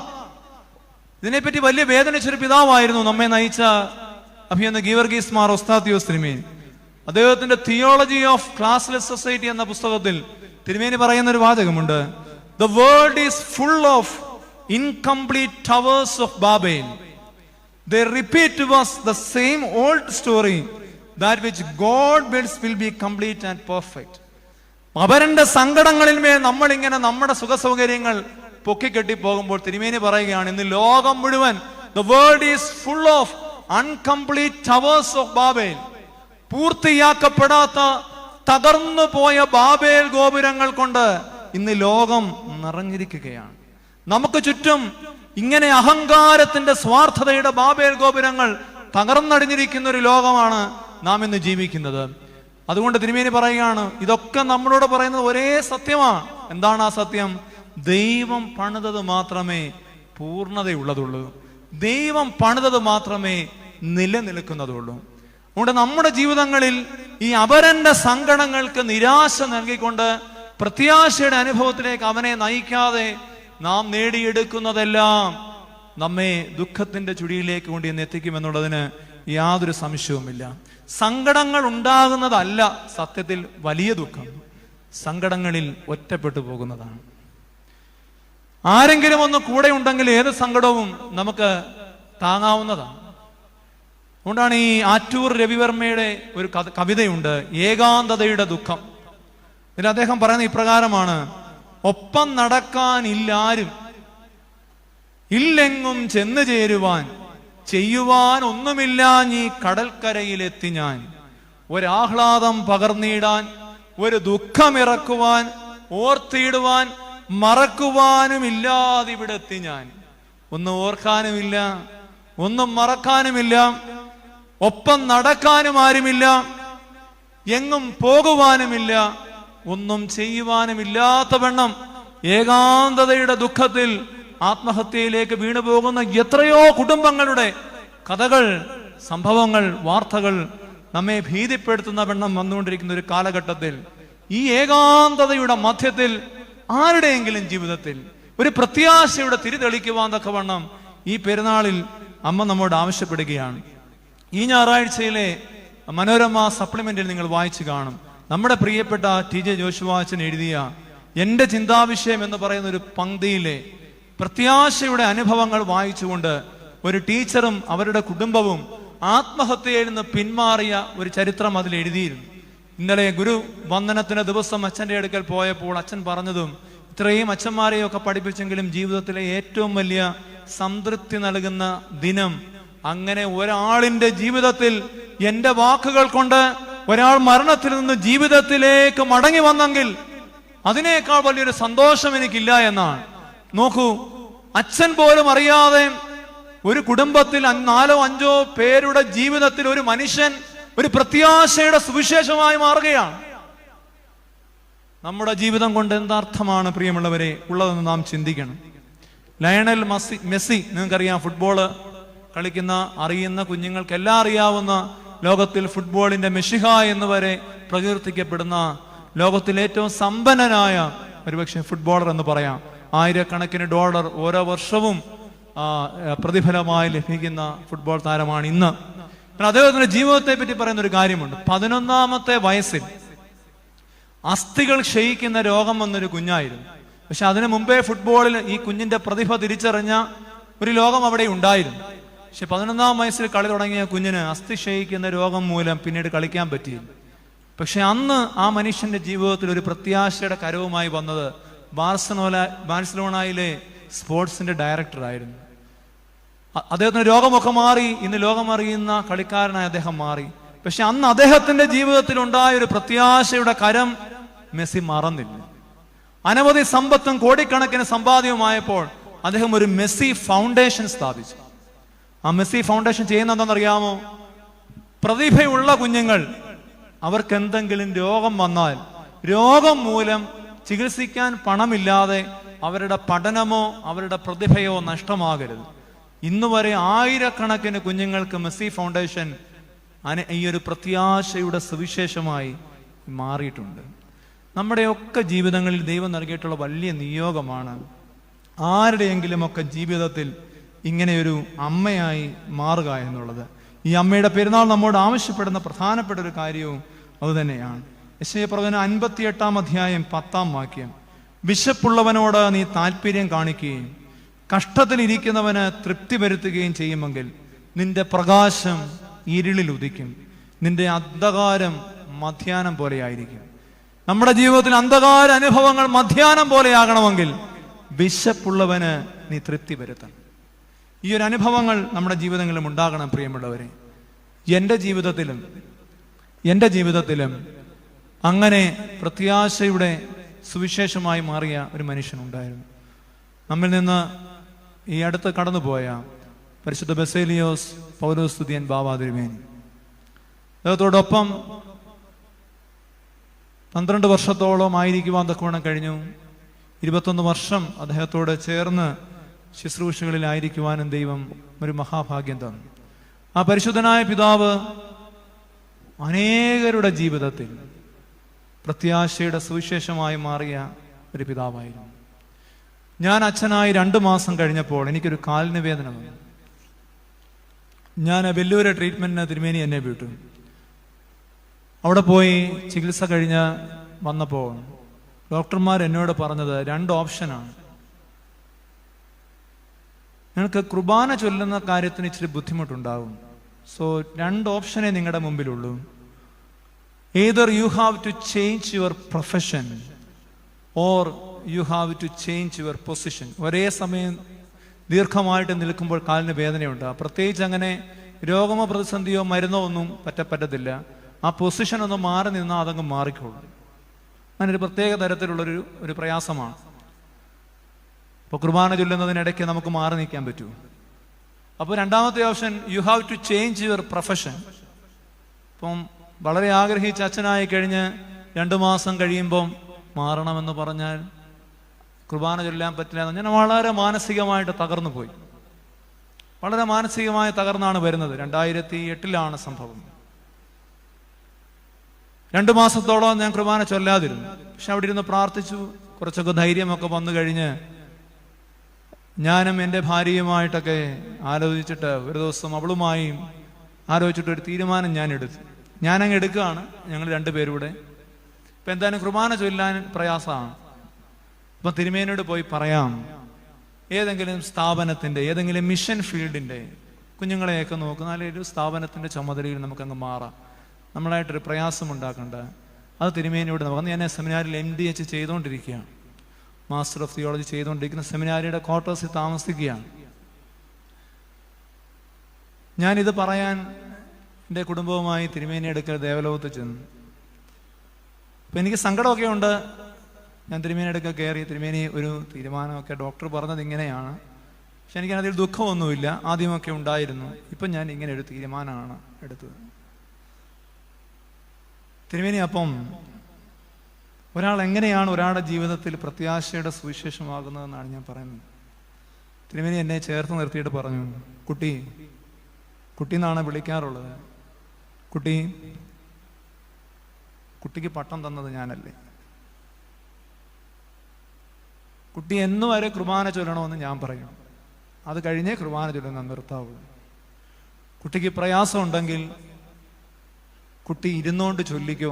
ചിരിച്ചുകൊണ്ടാ പറഞ്ഞത്. അതൊരിക്കലും ഞാൻ ഇരുന്നുകൊണ്ട് ചൊല്ലാനല്ല. കുട്ടിക്ക് അങ്ങനെയുള്ള സാഹചര്യങ്ങളെ പള്ളിയൊക്കെ തൽക്കാലം ഞാൻ തരുന്നുള്ളൂ. എൻ്റെ മരണം വരെ ഞാൻ കുട്ടിയുടെ കൂടെ കാണും. കുട്ടി ധൈര്യത്തോടെ മുന്നോട്ട് പോയിക്കോളൂ. പിറ്റേ ആഴ്ച മുതൽ ഞാൻ കുർബാന ചൊല്ലി. ഇന്നലെയും ഞാൻ കുർബാന ചൊല്ലി. ആ പിതാവിൻ്റെ മധ്യസ്ഥത എന്നെ വഴി നടത്തുന്നു എന്നതിൽ എനിക്ക് സംശയമാണ്. പക്ഷെ ഒരു മനുഷ്യനെ അങ്ങനെ ചേർത്ത് നിർത്തി, കുട്ടി എന്തിനാണ് പ്രയാസപ്പെടുന്നത്? ഞാനുണ്ടല്ലോ, എൻ്റെ മരണം വരെ ഞാനുണ്ടല്ലോ എന്ന് പറയുന്ന ഒരു പിതാവ് നമുക്കിനി ഉണ്ടാകുമോ എന്നെനിക്കറിയില്ല. ഈ അടുത്ത സമയത്ത് ഞാൻ ആശുപത്രിയിൽ കിടന്നപ്പോഴും എനിക്ക് ആകെ മിസ് ചെയ്തത് ആ ഒരു അമ്മയുടെ സാന്നിധ്യമാണ് തിരുമേനിയുടെ. സാധാരണ ആശുപത്രിയിലായാൽ ആദ്യം വിളിക്കുക തിരുമേനിയാണ്. കുട്ടി കുഴപ്പമൊന്നുമില്ല കേട്ടോ, വിഷമിക്കൊന്നും വേണ്ട, ഉടനെ ഒന്നും ഇങ്ങോട്ട് വരണ്ട കേട്ടോ, എല്ലാം നോക്കിയിട്ട് വന്നാൽ മതി, ഞാൻ പ്രാർത്ഥിക്കുന്നുണ്ട് കേട്ടോ. അങ്ങനെയൊന്ന് പറയാനുള്ള ഒരു മനസ്സ്, അങ്ങനെയൊന്ന് പറയുന്ന ഒരു പിതാവിന്റെ സ്നേഹം, അങ്ങനെയൊന്ന് പറയാനുള്ളൊരു പ്രത്യാശയുടെ സുവിശേഷം അന്യമാകുന്ന ഒരു ലോകത്താണ് നമ്മൾ ജീവിക്കുന്നത്. അതുകൊണ്ട് എൻ്റെ ജീവിതത്തിൽ പ്രത്യാശയുടെ സുവിശേഷമായി വന്ന ആ മഹാപരിശുദ്ധനായ പിതാവിന്റെ, ഞാൻ പിന്നീട് ആ പിതാവിന്റെ കൂടെ നിന്നത് ആ ഒരു മനുഷ്യൻ തന്ന ജീവിതമാണെന്ന ബോധ്യത്തിലാണ്. ആ ഒരു മനുഷ്യൻ തന്ന ജീവിതമാണെന്ന ബോധ്യത്തിലാണ്. ആ ബോധ്യമാണ് ഈ അവസാന സമയത്തും ഇപ്പോഴും ഇങ്ങനെ നിൽക്കുവാൻ എന്നെ പ്രേരിപ്പിക്കുന്നു. അതുകൊണ്ട് അനേകരുടെ ജീവിതങ്ങൾ അദ്ദേഹം പ്രത്യാശയുടെ സുവിശേഷമായിരുന്നു. അനേകരുടെ ജീവിതങ്ങളിൽ ഒരു കന്യകമറിയാമായ ജീവിതമായിരുന്നു പരിശുദ്ധ പിതാവിൻ്റേത്. പ്രിയമുള്ളവരെ, നമ്മുടെ ജീവിതങ്ങളിലും ഈ ഒരു മനസ്സുണ്ടാകും. സങ്കടങ്ങൾ കേൾക്കാൻ, അപരന് വേണ്ടി കരയാൻ. അമ്മ കരഞ്ഞത് അപരന് വേണ്ടിയാണ്. അപരന് വേണ്ടി കരയാനുള്ളൊരു മനസ്സുണ്ടാകും, പ്രാർത്ഥിക്കുവാൻ. അപ്പോൾ നമ്മുടെ ജീവിതങ്ങളിലെ കൊടുങ്കാറ്റുകളൊക്കെ അമരും. നിങ്ങൾക്കറിയാമോ, കേപ്പ് ഓഫ് ഗുഡ് ഹോപ്പ് എന്ന് പറയുന്നൊരു സ്ഥലമുണ്ട്, പ്രത്യാശയുടെ മുനമ്പ്. അതിൻ്റെ പേരിൽ ഒരു കഥയുണ്ട്, ഒരു സംഭവമുണ്ട്. 1486 ഒക്ടോബർ മാസം 10-ാം തീയതിയാണ് ജോൺ 2-ാമൻ രാജാവ് പറഞ്ഞതനുസരിച്ച് നാവികനായ ബെർത്തലോമിയോ ഡയസ് ആഫ്രിക്ക ചുറ്റി ഇന്ത്യയിലേക്ക് ഒരു വഴി തേടി ഈ കപ്പലിൽ യാത്ര ആരംഭിക്കുന്നു. 16 ദിവസങ്ങൾക്ക് ശേഷം ആഫ്രിക്കയുടെ തെക്കേ അറ്റത്തുള്ളൊരു മുനമ്പിൽ അദ്ദേഹം എത്തി. ആ എത്തിയ മുനമ്പിൽ ഭയങ്കരമായ കൊടുങ്കാറ്റും കൊള്ളക്കവും ഒക്കെ ആയിരുന്നു. അങ്ങനെ അദ്ദേഹം അന്ന് ആ മുനമ്പിനൊരു പേര് കൊടുത്തു. അത് കേപ്പ് ഓഫ് സ്റ്റോംസ് എന്നായിരുന്നു, കൊടുങ്കാറ്റുകളുടെ മുനമ്പെന്നായിരുന്നു. കുറെ നാളുകൾക്ക് ശേഷം വേറൊരു കപ്പൽ അവിടെ വരികയും ഇതേ സ്ഥലത്ത് അത് കൊടുങ്കാറ്റിൽ അകപ്പെടുകയും കപ്പൽ തകരുമെന്ന അവസ്ഥയായി. അന്ന് ആ കപ്പലിന്റെ ക്യാപ്റ്റൻ ആ കപ്പലിൽ ഉണ്ടായിരുന്ന ഒരു പിഞ്ചു കുഞ്ഞിനെ 2 കൈകളിലും എടുത്തുയർത്തി ദൈവത്തോട് പ്രാർത്ഥിച്ചു പറഞ്ഞു, ഞങ്ങളെല്ലാം പ്രായമായവരാണ്, ഇവിടെ മുങ്ങി മരിക്കുവാൻ തക്കവണ്ണം പാപം ചെയ്തിട്ടുമുള്ളവരാണ്. എന്നാലും തമ്പുരാനെ, ഒരു തെറ്റും ചെയ്യാത്ത ഈ കുഞ്ഞിനെ ഓർത്ത് ഞങ്ങളെയും ഈ കുഞ്ഞിനെയും ജീവിക്കുവാൻ അനുവദിക്കത്തക്കവണ്ണം ഈ കടലിനോട് ശാന്തമാകുവാൻ പറയണമെന്ന് പറഞ്ഞു. ആ കടല് ശാന്തമായി. ഈ വാർത്ത അറിഞ്ഞ ജോർജ് രണ്ടാമൻ രാജാവ് ഈ കേപ്പ് ഓഫ് സ്റ്റോംസ്, കൊടുങ്കാറ്റിന്റെ മുനമ്പ് എന്ന് പേര് കൊടുത്ത സ്ഥലത്തിന്റെ പേര് മാറ്റി. പിന്നീട് അതിന് കൊടുത്ത പേരാണ് കേപ്പ് ഓഫ് ഗുഡ് ഹോപ്പ്, നല്ല പ്രത്യാശയുടെ മുനമ്പ്. അമ്മ അങ്ങനെ നല്ല പ്രത്യാശയുടെ മുനമ്പായി മാറിയ ഒരു അമ്മയായിരുന്നു. അനേകരുടെ ജീവിതങ്ങളിൽ ഇന്നും ഈ ദേവാലയത്തിന് ആളുകൾ വരുന്ന എന്താണ്? അമ്മ ഈ ഒരു നല്ല പ്രത്യാശയുടെ മുനമ്പായതുകൊണ്ടാണ്. പക്ഷെ അതുകൊണ്ട് നമ്മുടെ കാര്യം സാധിച്ചു പോകുക മാത്രമല്ല, അമ്മ ഫലമേൽപ്പിക്കുന്ന ഒരു ദൗത്യമുണ്ട്. ആരുടെയെങ്കിലും ജീവിതത്തിൽ നാം ഓരോരുത്തരും പ്രത്യാശയുടെ മുനമ്പായി മാറണം. ഒന്നാമത്, നമ്മുടെ ജീവിതങ്ങളിൽ ചില അടയ്ക്കപ്പെട്ട വാതിലുകൾ ഉണ്ടാകണം. വിശുദ്ധിയുടെ മുദ്ര പതിച്ച ജീവിതങ്ങളായതിനാൽ അടയ്ക്കപ്പെട്ട വാതിലായിരുന്നെങ്കിൽ മാത്രമേ സ്വർഗത്തിന്റെ വാതിലാകാൻ കഴിയൂ എന്ന് അമ്മ പറയുന്നു. രണ്ടാമത്, അവരനു വേണ്ടി കരയുവാൻ, അനേകരുടെ ജീവിതങ്ങളിൽ പ്രത്യാശയുടെ സുവിശേഷമായി മാറുവാൻ അമ്മ നമ്മോട് ആവശ്യപ്പെടുന്നു. ഒരു കാര്യം കൂടി പറഞ്ഞ് ഞാൻ എൻ്റെ വാക്കുകൾ അവസാനിപ്പിച്ചുകൊള്ളാം. മൂന്നാമത്, സഹനത്തിലും പൂക്കുന്ന സ്വർഗീയ പുഷ്പമായി മാറുവാൻ അമ്മ നമ്മോട് ആവശ്യപ്പെടുകയാണ്. അമ്മയുടെ ജീവിതം നമ്മൾ പരിശോധിച്ചാൽ ഹൃദയത്തിലൂടെ വാള് കടന്ന ജീവിതമാണ്. ആദ്യം മുതൽ അവസാനം വരെയും കഷ്ടതകളുടെ അനുഭവങ്ങളെ അമ്മയുടെ ജീവിതത്തിൽ ഉണ്ടായിട്ടുണ്ട്. പക്ഷെ വേദപുസ്തകം പറയുന്നൊരു കാര്യമുണ്ട്, കഷ്ടമേൽക്കുവാൻ കൂടി നിങ്ങൾക്ക് വരം നൽകപ്പെട്ടിരിക്കുന്നു. വരം ചോദിക്കുമ്പോൾ നല്ല കാര്യങ്ങളല്ലേ ചോദിക്കണത്. പക്ഷെ ദൈവം നിയോഗങ്ങളിലേക്ക് വിളിച്ചവരോട് സുവിശേഷം പറയുന്ന മനോഹരമായ വാക്യമാണ്, അവനോടുകൂടെ കഷ്ടമേൽക്കുവാൻ കൂടി നിങ്ങൾക്ക് വരം ലഭിച്ചിരിക്കുന്നു. അവന്റെ ഇടത്തും വലത്തും നിങ്ങൾ ഇരുന്നല്ലോ, ഇരിക്കാൻ ആഗ്രഹിച്ചല്ലോ, അല്ലെങ്കിൽ അവന്റെ ഇടത്തും വലത്തുമായിട്ട് തന്നെയാണല്ലോ അവരാ അന്ത്യ അത്താഴത്തിലെങ്കിലും ഇരുന്നത്. അങ്ങനെ ഇരുന്നവരോട് ക്രിസ്തു ഒരു ഭംഗ്യം തരണേയെങ്കിലും പറയുന്ന കാര്യമാണല്ലോ. ഇടത്തും വലത്താൻ ഇരിക്കുവാൻ ആഗ്രഹിക്കുന്നതൊക്കെ നല്ലതാണ്, പക്ഷെ ഞാൻ കുടിക്കുന്ന സ്നാനം ഏൽക്കാൻ കഴിയുമോ? ഈ നിയോഗങ്ങളിലേക്ക് വരുന്നവർക്കൊക്കെ ആ ഒരു നിയോഗത്തിന്റെ പൂർത്തീകരണത്തിൽ നിർബന്ധമായും കുടിക്കേണ്ട ചില കഷ്ടതയുടെ, സങ്കടങ്ങളുടെ, നിന്ദകളുടെ, പരിഹാസങ്ങളുടെ, തിരസ്കരണത്തിന്റെയൊക്കെ ഒരു സ്നാനം കൂടിയുണ്ട്. അതുകൂടി കേട്ടെങ്കിൽ മാത്രമേ, അതുകൂടി ഏറ്റെങ്കിൽ മാത്രമേ ഈ നിയോഗം പൂർത്തീകരിക്കപ്പെടുകയുള്ളൂ. മാതാവിന്റെ ജീവിതത്തിലും അവളെ പറ്റി കേട്ട നിന്ദകൾക്കും അപ്പുറം ദൈവപുത്രൻ എന്ന് അവൾക്കറിയാവുന്ന ഒരു സത്യത്തെ പറ്റി ആ നാട് പറഞ്ഞത് എന്തൊക്കെയാണ്? അവൻ വേശ്യകളുടെ കൂട്ടുകാരൻ, അവൻ ചുങ്കക്കാരുടെ സ്നേഹിതൻ, അവൻ പാപികളുടെ കൂടെ. ഈ നിന്ദകളും പരിഹാസങ്ങളും മകനെ പറ്റി കേൾക്കുമ്പോൾ ആ മകൻ ഇങ്ങനെ സ്വന്തം മുമ്പിൽ ഇങ്ങനെ കുരിശിൽ നിന്ദകളേറ്റ് നഗ്നനായി കിടക്കുമ്പോൾ, ആ മകന്റെ മൃതശരീരം ഇങ്ങനെ മടിയിൽ എടുത്തു വെച്ച് സ്വർഗത്തേക്ക് ഉയർത്തി പറയുമ്പോൾ, അമ്മ പറഞ്ഞതുപോലെ തന്നെയാണ് ഖണ്ഡിപ്പിന്റെ ശുശ്രൂഷയിൽ അപ്പമെടുത്ത് കയ്യിൽ വെച്ചിട്ട് പുരോഹിതനും പറയുന്നത്, പിതാവേ, ഇതാ നിന്നെ നിരപ്പാക്കുന്ന നിന്റെ പുത്രൻ, ഈ കൈകളിൽ നിന്നും അവനെ നീ സ്വീകരിക്കണമേ. കുരിശിൽ നിന്ന് മകന്റെ ശരീരമിറക്കി മടിയിൽ വെച്ചിട്ട് അമ്മ പറഞ്ഞതും അത് തന്നെയാണെന്ന് പാരമ്പര്യം പറയും. ഇതാ നിന്നെ നിരപ്പാക്കുന്ന നിന്റെ പുത്രൻ. ഈ സഹനങ്ങളുടെ ചൂടേറ്റ് വെന്ത് പാകപ്പെട്ടപ്പോഴും ലോകത്തിന് രക്ഷയ്ക്കുള്ള പുതുവീഞ്ഞാവുന്ന ക്രിസ്തുവിനെ പകർന്നു നൽകിയ ഉത്തമ മുന്തിരിവള്ളിയായിരുന്നു അമ്മ. പഴിയും ദുഷിയും നിന്നയും പരിഹാസങ്ങളും തിരസ്കരണവും ത്യാഗവും സഹനവും മനോഹര പുഷ്പങ്ങളായി അലങ്കരിച്ച ഒരു സഹനവൃക്ഷമായിരുന്നു അമ്മ. ഈ പെരുന്നാളിൽ അമ്മ നമ്മോടും ആവശ്യപ്പെടുന്നത്, സഹനങ്ങളില്ലാത്ത ആരും ഇവിടെ ഇല്ല, കരയാത്തവരും ആരുമില്ല. ഒരുപാട് സങ്കടങ്ങളുള്ളവർ ഇന്നെന്നെ കേൾക്കുന്നുണ്ടെന്നറിയാം. ആരുടെ ജീവിതങ്ങളിലാണ് ദൈവം സഹനങ്ങളുടെ ഒരവസരം വെച്ചിട്ടില്ലാത്തത്? അതെന്തിനെന്നറിയാമോ? നിന്റെ ചട്ടങ്ങൾ പഠിക്കുവാൻ തക്കവണ്ണം ഞാൻ കഷ്ടതയിലായിരുന്നത് എനിക്ക് തുണയായി. നിന്റെ ചട്ടങ്ങൾ പഠിക്കുവാൻ തക്കവണ്ണം ഞാൻ കഷ്ടതയിലായിരുന്നത് എനിക്ക് തുണയായി. ഇങ്ങനെ സഹനങ്ങളിൽ ഉരുകിത്തീരുന്ന ജീവിതമാണ് മറിയമിന്റെ ജീവിതം. ഉളപ്പമണ്ണ എന്ന കവി എഴുതിയിട്ടുണ്ട്, കത്തലാണല്ലോ ധർമ്മം, കൊളുത്തപ്പെട്ടതാം ഈ തിരി തീരും വരെ കത്തലാണല്ലോ ധർമ്മം. ഒരു തിരിയുടെ ധർമ്മം എന്താണ്? തിരി കൊളുത്തി കഴിഞ്ഞാൽ തീരുന്ന വരെ കത്തലാണ് അതിന്റെ ധർമ്മം. ദൈവം ഒരു നിയോഗം ഒരാളെ ഏൽപ്പിച്ചു കഴിഞ്ഞാൽ ആ നിയോഗ വഴികളിലെ സഹന വഴികളിൽ കത്തിത്തീരുക എന്നത് തന്നെയാണ് ഒരാളിന്റെ ജീവിതത്തിലെ ധർമ്മം എന്ന് പറയുന്നത്. ആരും കൂട്ടുകാണുകയില്ല, ആരും കൂടെയൊന്നും കാണുകയില്ല. പക്ഷേ ഈ നിയോഗങ്ങളിൽ വിളിച്ചവനായൊരു ദൈവം കത്തിത്തീരണവരെയും കൂടെ കാണും.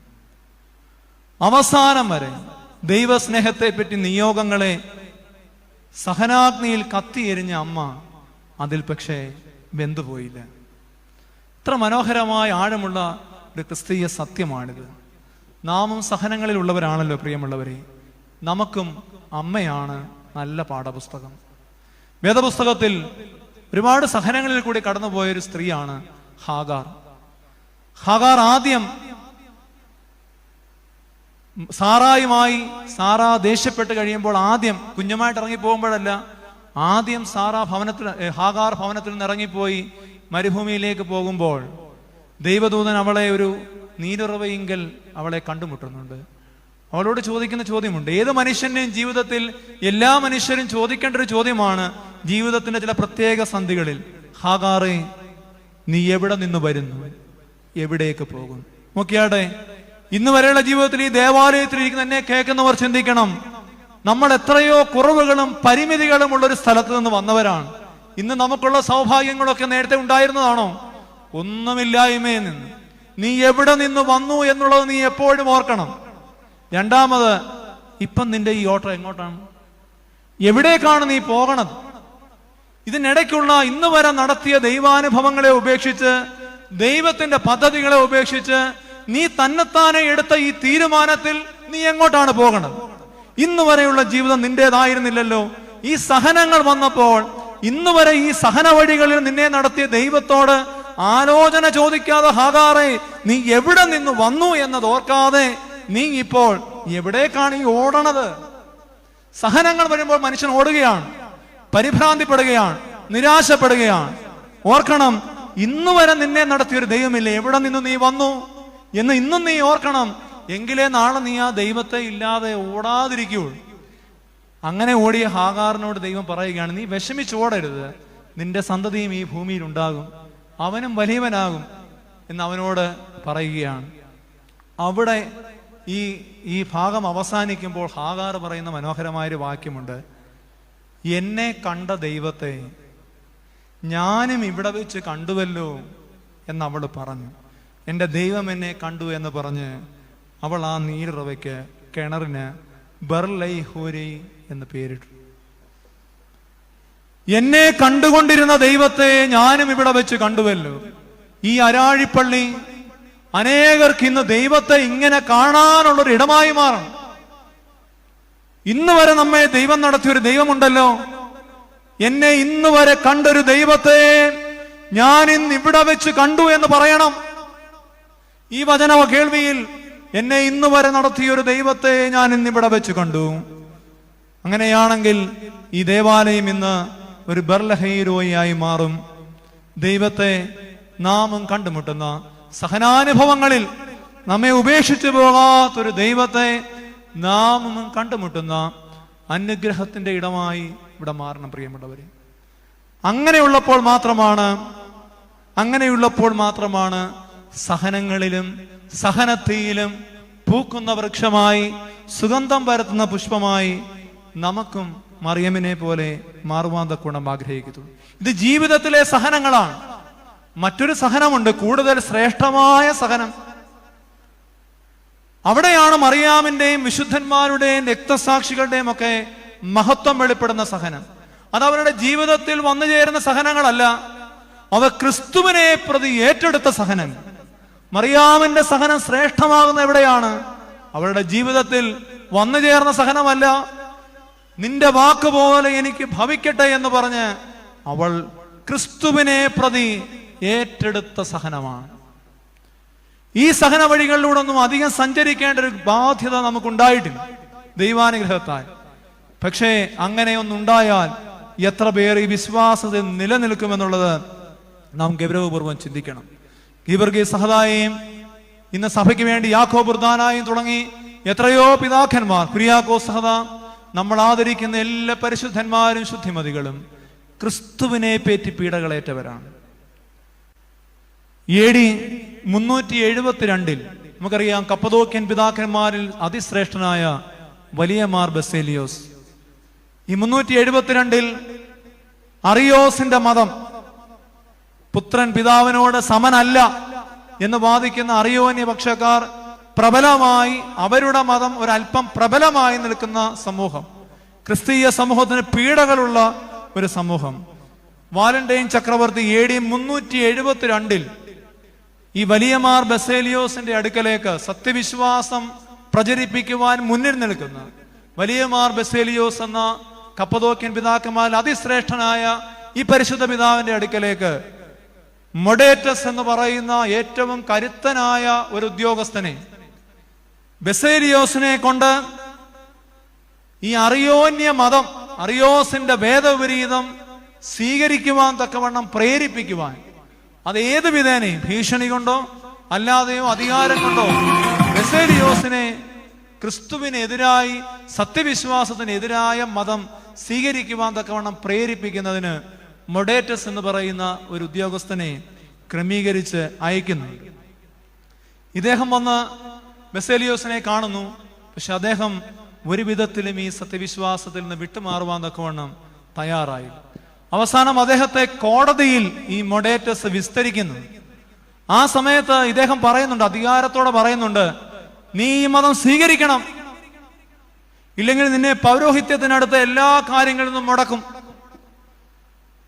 നിന്റെ ജീവൻ വരെ എടുക്കുവാൻ എനിക്ക് അധികാരമുണ്ടെന്ന് നീ ഓർത്തുകൊള്ളണം എന്ന് ബസേലിയോസിനോട് മൊഡേറ്റസ് പറയുമ്പോൾ അദ്ദേഹം പറയുന്ന മറുപടിയും, നമ്മുടെയൊക്കെ വിശ്വാസ ജീവിതം നയിക്കുന്നു എന്ന് പറയുന്ന നമ്മൾ എത്ര ആഴമുള്ള, എത്ര കരുത്തുള്ള, സഭയുടെ വിശ്വാസത്തെ പറ്റി അവർക്കുള്ള എരിവുള്ള മറുപടിയാണ്. എന്നെ കേൾക്കുന്ന യുവജനങ്ങളൊക്കെ പ്രത്യേകമായി ഇത് കേൾക്കണം. അദ്ദേഹം പറഞ്ഞു, ഒരു മറുപടിയാണ്, കോടതിയിൽ വിസ്തരിക്കുമ്പോൾ പറയുന്ന മറുപടിയാണ്. ഇങ്ങനെ പറഞ്ഞ ഭരണാധികാരിയുടെ മുഖത്ത് നോക്കി പറഞ്ഞു, ദൈവത്തോട് എതിർക്കുന്ന സകലത്തെയും ഞങ്ങൾ എതിർക്കും. എത്ര മറുപടിയാണത്! ദൈവത്തോട് എതിർക്കുന്ന സകലത്തെയും ഞങ്ങൾ എതിർക്കും.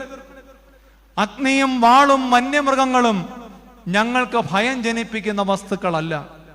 വാസ്തവത്തിൽ ഞങ്ങൾ അതിൽ സന്തോഷിക്കുന്നു. ഞങ്ങളെ ഉപദ്രവിക്കുക, ഭയപ്പെടുത്തുക, ദണ്ഡിപ്പിക്കുക, നിനക്കിഷ്ടമുള്ളതുപോലെ എന്തും ചെയ്തു കൊള്ളുക, നിങ്ങളുടെ ശക്തിയുടെയും അധികാരത്തിന്റെയും പാരമ്യം വരെ ഞങ്ങളെ കാണിക്കുക. പക്ഷേ സർവശക്തിയെയും ഉപയോഗിച്ച് ഭീഷണിപ്പെടുത്തിയാലും കപടഭക്തിയുടെയും അബദ്ധവിശ്വാസത്തിന്റെയും ശക്തികളോടും സൈന്യങ്ങളോടും ചേരുവാൻ ഞങ്ങളെ പ്രേരിപ്പിക്കാമെന്നോ വശപ്പെടുത്താമെന്നോ വിചാരിച്ചു പോകേണ്ട എന്നുള്ള ഞങ്ങളുടെ വാക്ക് നിങ്ങൾ ചക്രവർത്തിയെ അറിയിച്ചു കൊള്ളുക.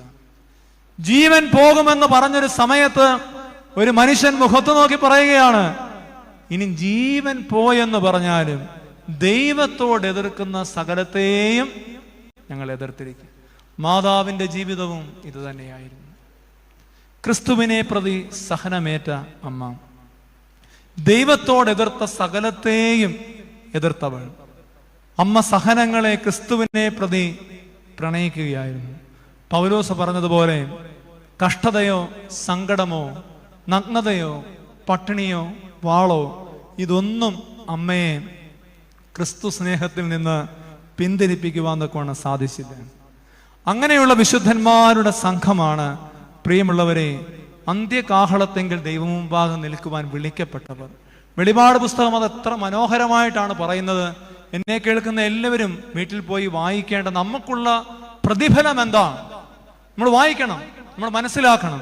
നമ്മൾ ഈ വിശ്വാസ ജീവിതം ഒരു 10, 60, 70 വയസ്സ് വരെ ഈ ആരാധനാദിക്കുന്ന സഭാജീവിതം നയിച്ചിട്ട് നമുക്ക് ലഭിക്കുന്ന പ്രതിഫലം എന്താണ് സ്വർഗത്തിൽ? ആ പ്രതിഫലം എന്താണെന്നാണ് വെളിപാട് പുസ്തകം 7-ാം അധ്യായം 8 മുതലുള്ള വാക്യത്തിൽ പറയുന്നത്. അവിടെ ഒരു ദൂതൻ വന്നിട്ട് ആദ്യം ദൈവത്തിനുള്ളവരെ മുദ്രയിടുകയാണ്. ഞാൻ പറഞ്ഞല്ലോ, ക്രിസ്തീയ ജീവിതം മുദ്രയിടപ്പെട്ട ജീവിതമാണ്. അങ്ങനെ അവിടെ പറയുന്നുണ്ട്, മുദ്രയേറ്റവർ 12,000 പേർ. അത് കഴിയുമ്പോൾ എന്താ സംഭവിക്കുന്നത്? നോക്കുമ്പോൾ എണ്ണിക്കൂടാത്തൊരു മഹാപുരുഷാരം വെള്ള നിലയങ്കി ധരിച്ച് കയ്യിൽ കുരുത്തോലയും എടുത്തുകൊണ്ട് വരുന്നു. പോട്ടെ, 13-ാം വാക്യം. അവിടെ മൂപ്പന്മാരിൽ ഒരുത്തൻ ചോദിച്ചു, വെള്ള നിലയങ്കി ധരിച്ചിരിക്കുന്ന ഇവർ ആരാണ്? അവിടെയാണ് ഈ സഹനങ്ങളിലും പൂക്കുന്ന പുഷ്പമായി തീർന്ന മനുഷ്യരുടെ പ്രസക്തി. അവിടെ വെളിപാട് പുസ്തകത്തിൽ പറയുകയാണ്, യജമാനൻ അറിയുമല്ലോ എന്ന് ഞാൻ പറഞ്ഞതിന് അവൻ എന്നോട് പറഞ്ഞത്, ഇവർ മഹാകഷ്ടത്തിൽ നിന്ന് വന്നവർ, കുഞ്ഞാടിന്റെ രക്തത്തിൽ തങ്ങളുടെ നിലയങ്കി വെളുപ്പിച്ചവർ. അതുകൊണ്ട് അവർ ദൈവത്തിന്റെ സിംഹാസനത്തിന്റെ മുമ്പിലിരുന്ന് അവന്റെ ആലയത്തിൽ രാപ്പകൽ അവനെ ആരാധിക്കുന്നു. സിംഹാസനത്തിൽ ഇരിക്കുന്നവൻ അവർക്ക് കൂടാരമായിരിക്കുന്നു. അടുത്തതാണ്, നോക്കിയാടെ നമ്മുടെ പ്രതിഫലം എന്താണ് പ്രിയമുള്ളവരെ? ദൈവത്തെ സ്നേഹിച്ച് ഈ ലോകത്തിൽ നിന്ന് കടന്നു പോകുന്നവർക്ക് വേണ്ടിയുള്ള പ്രതിഫലം എന്താണ്? ഇനി അവർക്ക് വിശക്കുകയില്ല, ദാഹിക്കുകയുമില്ല, വെയിലും യാതൊരു ചൂടും അവരുടെ മേൽ തട്ടുകയുമില്ല. സിംഹാസനത്തിന്റെ മധ്യേയുള്ള കുഞ്ഞാട് അവരെ മേയിച്ച് ജീവജലത്തിന്റെ ഉറവിങ്കലേക്ക് നടത്തുകയും ദൈവം താൻ അവരുടെ കണ്ണിൽ നിന്ന് കണ്ണുനീരെല്ലാം തുടച്ചു കളയുകയും ചെയ്യും. ഇത്ര മനോഹരമാണ്. ആരും എനിക്കില്ലെന്നോ ഞാൻ ഏകനായി തീർന്നുവെന്നോ പാടരുത്. കാരണം അങ്ങനെ ഒരു ജീവിതം, ദൈവസന്നിധി സമർപ്പിതമായ ഒരു സഹന ജീവിതം, അടച്ചിട്ട വാതിലുകളുടെ ഒരു ജീവിതം, അനുകമ്പയാർന്ന ഹൃദയത്തിന്റെ ഒരു ജീവിതം നിന്റെ ജീവിതത്തിൽ ഉണ്ടായെങ്കിൽ ഇവിടെ ഇതാ നിന്നെ ദൈവം തന്നെ കൂടാരം, സിംഹാസനത്തിൽ ഇരിക്കുന്നു, നിനക്ക് കൂടാരമാകും. വെയിലോ മഞ്ഞോ മഴയോ നിനക്ക് കേൾക്കുകയില്ല.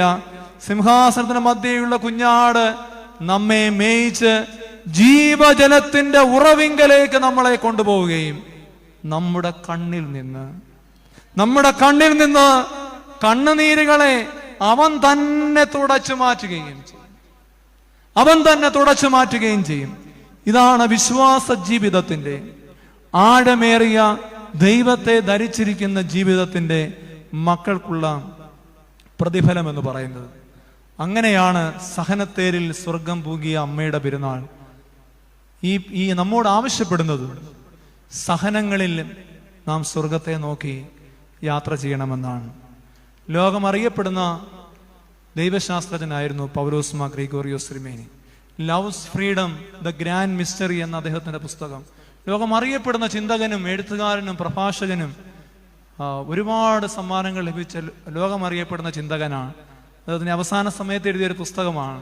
ആ പുസ്തകം അവസാനിക്കുമ്പോൾ അദ്ദേഹം പറയുന്നുണ്ട്, Christ is my all, without him I am nothing at all, the life I live is Christ. എന്താണ് പറഞ്ഞതെന്നറിയാമോ? ക്രിസ്തുവാണ് എൻ്റെ സർവസ്വവും, അവനില്ലാതെ ഞാൻ ഏതുമില്ല. ഞാൻ ഈ നയിക്കുന്ന ജീവിതം അതാരുടേതാണ്? അത് അവൻ്റെതാണ്. ഒരുപക്ഷെ അമ്മയും ഈ പെരുന്നാളിൽ വിളിച്ചു പറയുന്ന ഒരു സത്യം അതാണ്. എന്താണെന്നറിയാമോ? ക്രിസ്തുവാണ് എൻ്റെ സർവസ്വവും, അവനില്ലെങ്കിൽ ഞാൻ ഏതുമില്ല. ഞാൻ ഈ നയിക്കുന്ന ജീവിതം അവന്റെ ജീവിതമാണ്. ഈ പെരുന്നാളിൽ നമുക്കും പറയുവാൻ തക്കവണ്ണം കഴിയണം പ്രിയമുള്ളവരെ, ക്രിസ്തുവാണ് എൻ്റെ സർവസ്വവും, അവനില്ലെങ്കിൽ ഞാൻ ഏതുമില്ല. ഞാൻ ഈ നയിക്കുന്ന ജീവിതം അവൻ്റെതാണ്. ഞാൻ എൻ്റെ വാക്കുകളെ അവസാനിപ്പിക്കുകയാണ്. മറിയം ലോകത്തിന്റെ അശുദ്ധികൾക്ക് നേരെ അടയ്ക്കപ്പെട്ട വാതിലായവളാണ്. അവൾ സ്വർഗത്തിന്റെ വാതിലായി മാറി. അപരന്റെ സങ്കടങ്ങൾക്ക് മീതെ പ്രത്യാശയുടെ സുവിശേഷമായി മാറിയവൾ അവളാണ് മറിയം. സഹനത്തീയിൽ വെന്തുപോകാതെ പുഷ്പിച്ച് സുഗന്ധം പരത്തിയ സ്വർഗീയ പുഷ്പമായവൾ അവളാണ് മറിയം. തമ്പുരാനെ പെറ്റ അമ്മയുടെ ഈ പെരുന്നാളിൽ ദൈവം തന്ന ജീവിതങ്ങളിൽ ലോകം കയറാതെ നോക്കുവാൻ മറിയമിനെ പോലെ അടയ്ക്കപ്പെട്ട ചില വാതിലുകൾ കൊണ്ട് ആത്മീയമായ ഒരു കോട്ട കെട്ടുവാൻ നമുക്ക് കഴിയണം. അപരന്റെ നിലവിളികൾക്ക് മുമ്പിൽ ഹൃദയം തുറക്കുവാനും അവന്റെ നിരാശയുള്ള ജീവിതത്തിൽ പ്രത്യാശയുടെ സുവിശേഷമായി മാറുവാനും നമുക്ക് കഴിയണം. ക്രിസ്തുവിനെ പ്രതിയുള്ള നമ്മുടെ ജീവിത നിയോഗങ്ങളുടെ സഹന വഴികളിൽ മുറിവേൽക്കേണ്ടി വന്നാലും നല്ല ആത്മീയ ഫലങ്ങളെ പുറപ്പെടുവിച്ചുകൊണ്ട് സഹനങ്ങളിലും പൂക്കുന്ന മരമായി മാറുവാൻ നമുക്ക് കഴിയണം. ONV മനോഹരമായൊരു കവിതയുണ്ട്. തുളസിച്ചെടിയെ പറ്റിയാണ്. മറ്റു ചെടികളിൽ നിന്ന് വ്യത്യസ്തമായി തുളസിക്കൊരു പ്രത്യേകതയുണ്ട്. അതിൻ്റെ വേര് മുതൽ പൂ വരെ എടുത്ത് നോക്കി നമ്മളൊന്ന് ഞെരടിയാലും അതിന് തുളസിയുടെ ഒരു മണമുണ്ടാകും. അതിനെപ്പറ്റിയാണ് അദ്ദേഹം എഴുതിയത്. അറ്റത്ത് വിരിയുന്ന പൂക്കളിൽ മാത്രം മിറ്റിച്ചു നിൽക്കുന്നതല്ല, അടിതൊട്ടറ്റത്തോളവും തണ്ടിലും തളിരിലും പാടിലകളിൽ പോലും തൻ കരതാരിൻ ഗന്ധം തുളുമ്പി മിടിക്കുന്നു. വെറുതെ പൂവിലും കായിലും ഉപരിപ്ലവമായ കാര്യങ്ങളിൽ മാത്രം നിൽക്കുന്ന ഒരു ആത്മീയത ആയിരുന്നില്ല അമ്മയുടേത്. അമ്മയുടെ ദൈവാനുഭവം അവിടെ ചങ്കിൽ തറച്ച, ഹൃദയത്തിൽ തറച്ച ആ ദൈവാനുഭവം, ആത്മീയ അനുഭവം പാടിലകളിൽ പോലും സന്നിവേശിപ്പിച്ച് അവസാനത്തോളം വിശുദ്ധിയുടെ പുതുവീഞ്ഞിനെ ലോകത്തിന് പ്രദാനം ചെയ്ത അമ്മയുടെ ജീവിതം നമ്മുടെ ജീവിതത്തെ കൂടുതൽ വിശുദ്ധീകരിക്കുന്നതിന് നമ്മെ സഹായിക്കട്ടെ. നമ്മുടെ ഉള്ളിലത്തെ ദൈവത്തെ മരിപ്പിക്കുന്ന ചില വാതിലുകൾ അടയ്ക്കുവാൻ ഈ പെരുന്നാളിൽ നമുക്ക് കഴിയട്ടെ. മനുഷ്യത്വത്തിന്റെ ഹൃദയഭാഷണങ്ങളിലൂടെ പ്രത്യാശയുടെ സുവിശേഷമായി നിസ്സഹായരുടെ ജീവിതത്തിൽ അമ്മയെ പോലെ പെയ്തിറങ്ങുവാൻ നമുക്ക് കഴിയട്ടെ. സഹനത്തിയിൽ വെന്തുപോകാതെ ക്രിസ്തു സ്നേഹത്തെ പ്രതി അവിടെയും വിശുദ്ധിയുടെ സുഗന്ധം പരത്തി പുഷ്പിക്കുവാൻ നമുക്ക് കഴിയട്ടെ. അമ്മയുടെ മധ്യസ്ഥത നമുക്ക് കാവലും കോട്ടയമായിരിക്കട്ടെ.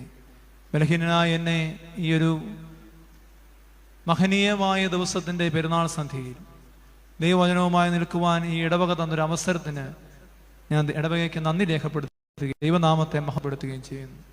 ഈ ചിന്തകൾ നമ്മെ കൂടുതൽ ദൈവത്തോട് ചേർത്ത് നിർത്തുവാൻ മുഖാന്തരമായി തീരട്ടെ. നമുക്കൊരു തീരുമാനമെടുക്കാം. ദൈവത്താൽ മുദ്രയിട്ട ഒരു ജീവിതമാണ് ക്രിസ്തീയ ജീവിതം. നമ്മുടെ ജീവിതത്തിൽ ലോകം പിശാച് കടന്നു വരുവാനൊക്കെ വേണം നാം വല്ലാതെ തുറന്നിട്ടിരിക്കുന്ന വാതിലുകൾ അടയ്ക്കുവാനൊരു പ്രേരണ ഈ ദിവസങ്ങളിൽ നിങ്ങൾക്കുണ്ടാകണം. നമ്മുടെ മക്കളുടെ ജീവിതങ്ങളിൽ, നമ്മുടെ കുടുംബ ജീവിതങ്ങളിൽ, നമ്മുടെ വ്യക്തി ജീവിതങ്ങളിൽ മറിയമിനെ പോലെ ചില അടയ്ക്കപ്പെട്ട വാതിലുകൾ നമുക്ക് ആവശ്യമാണ്. അതേപോലെ തന്നെ നമ്മുടെ ഒരു ജീവിതം ഇങ്ങനെ മത്സരത്തിൽ ജീവിച്ചു തീർക്കുന്നതോടൊപ്പം അപരന്റെ രഹസ്യവേദനകൾ കേൾക്കുവാൻ തക്കവണ്ണം തുറക്കപ്പെട്ടൊരു ഹൃദയവും അവന്റെ ജീവിതങ്ങളിൽ പ്രത്യാശയുടെ സുവിശേഷമായി മാറുവാൻ തക്കവണ്ണമുള്ള അനുകമ്പയുടെ ഒരു ആത്മാവും നമ്മുടെ ജീവിതങ്ങളിൽ അമ്മയെ പോലെ ഉണ്ടാകണം. സഹനാനുഭവങ്ങൾ ഏവരുടെയും ജീവിതത്തിൽ ഉണ്ടാകും. ആ സഹനാനുഭവങ്ങളുടെ മധ്യത്തിലും നശിച്ചു പോകാതെ, കെട്ടുപോകാതെ ദൈവസന്നിധിയിൽ നമ്മുടെ വെള്ള നിലയെങ്കിൽ കൂടുതൽ ഉജ്ജ്വല ശോഭയോടെ പ്രകാശിപ്പിച്ചുകൊണ്ട് മുദ്രയിട്ടവരുടെ സംഘമായി അവൻ്റെ മുമ്പാകെ കടന്നു ചെല്ലുമ്പോൾ എന്നെ കണ്ടവനായ ദൈവത്തെ ഞാനും ഇന്നിവിടെ വെച്ച് കണ്ടുവല്ലോ എന്ന് പറഞ്ഞ് അവനെ ആരാധിക്കുവാൻ തക്കോണം അവൻ്റെ സന്നിധിയിലേക്ക് ചെല്ലുമ്പോൾ അവൻ ജീവജലത്തിൻ്റെ ഉറവിങ്കിലേക്ക് നമ്മളെയും കൊണ്ടുപോകും. നമ്മുടെ കണ്ണിൽ നിന്ന് കണ്ണുനീരുകളെ മാറ്റിക്കളയും. ഈയൊരു പ്രതിസന്ധിയുടെ മഹാമാരിയുടെ നാളുകളിൽ നമ്മുടെ കണ്ണുനീരിനെ തുടച്ചു മാറ്റുന്ന ഒരു ദൈവത്തിൽ പരിപൂർണമായി ആശ്രയിച്ചുകൊണ്ട് ആ ദൈവത്തെ നമ്മുടെ ജീവിതങ്ങളിലേക്ക് ഇടപെടുവാൻ തക്കവണ്ണം പ്രേരിപ്പിച്ച അമ്മയുടെ മധ്യസ്ഥതയിൽ അഭയം പ്രാപിച്ചുകൊണ്ട് കൂടുതൽ ആത്മീയരായ മനുഷ്യരായി ഈ ലോകത്ത് ജീവിക്കുവാൻ ഈ പെരുന്നാളാചരണവും ഈ വചന കേൾവിയും മുഖാന്തരമായി തീരട്ടെ എന്ന് പ്രാർത്ഥിച്ചുകൊണ്ട് ഞാൻ എൻ്റെ വാക്കുകളെ ചുരുക്കുന്നു.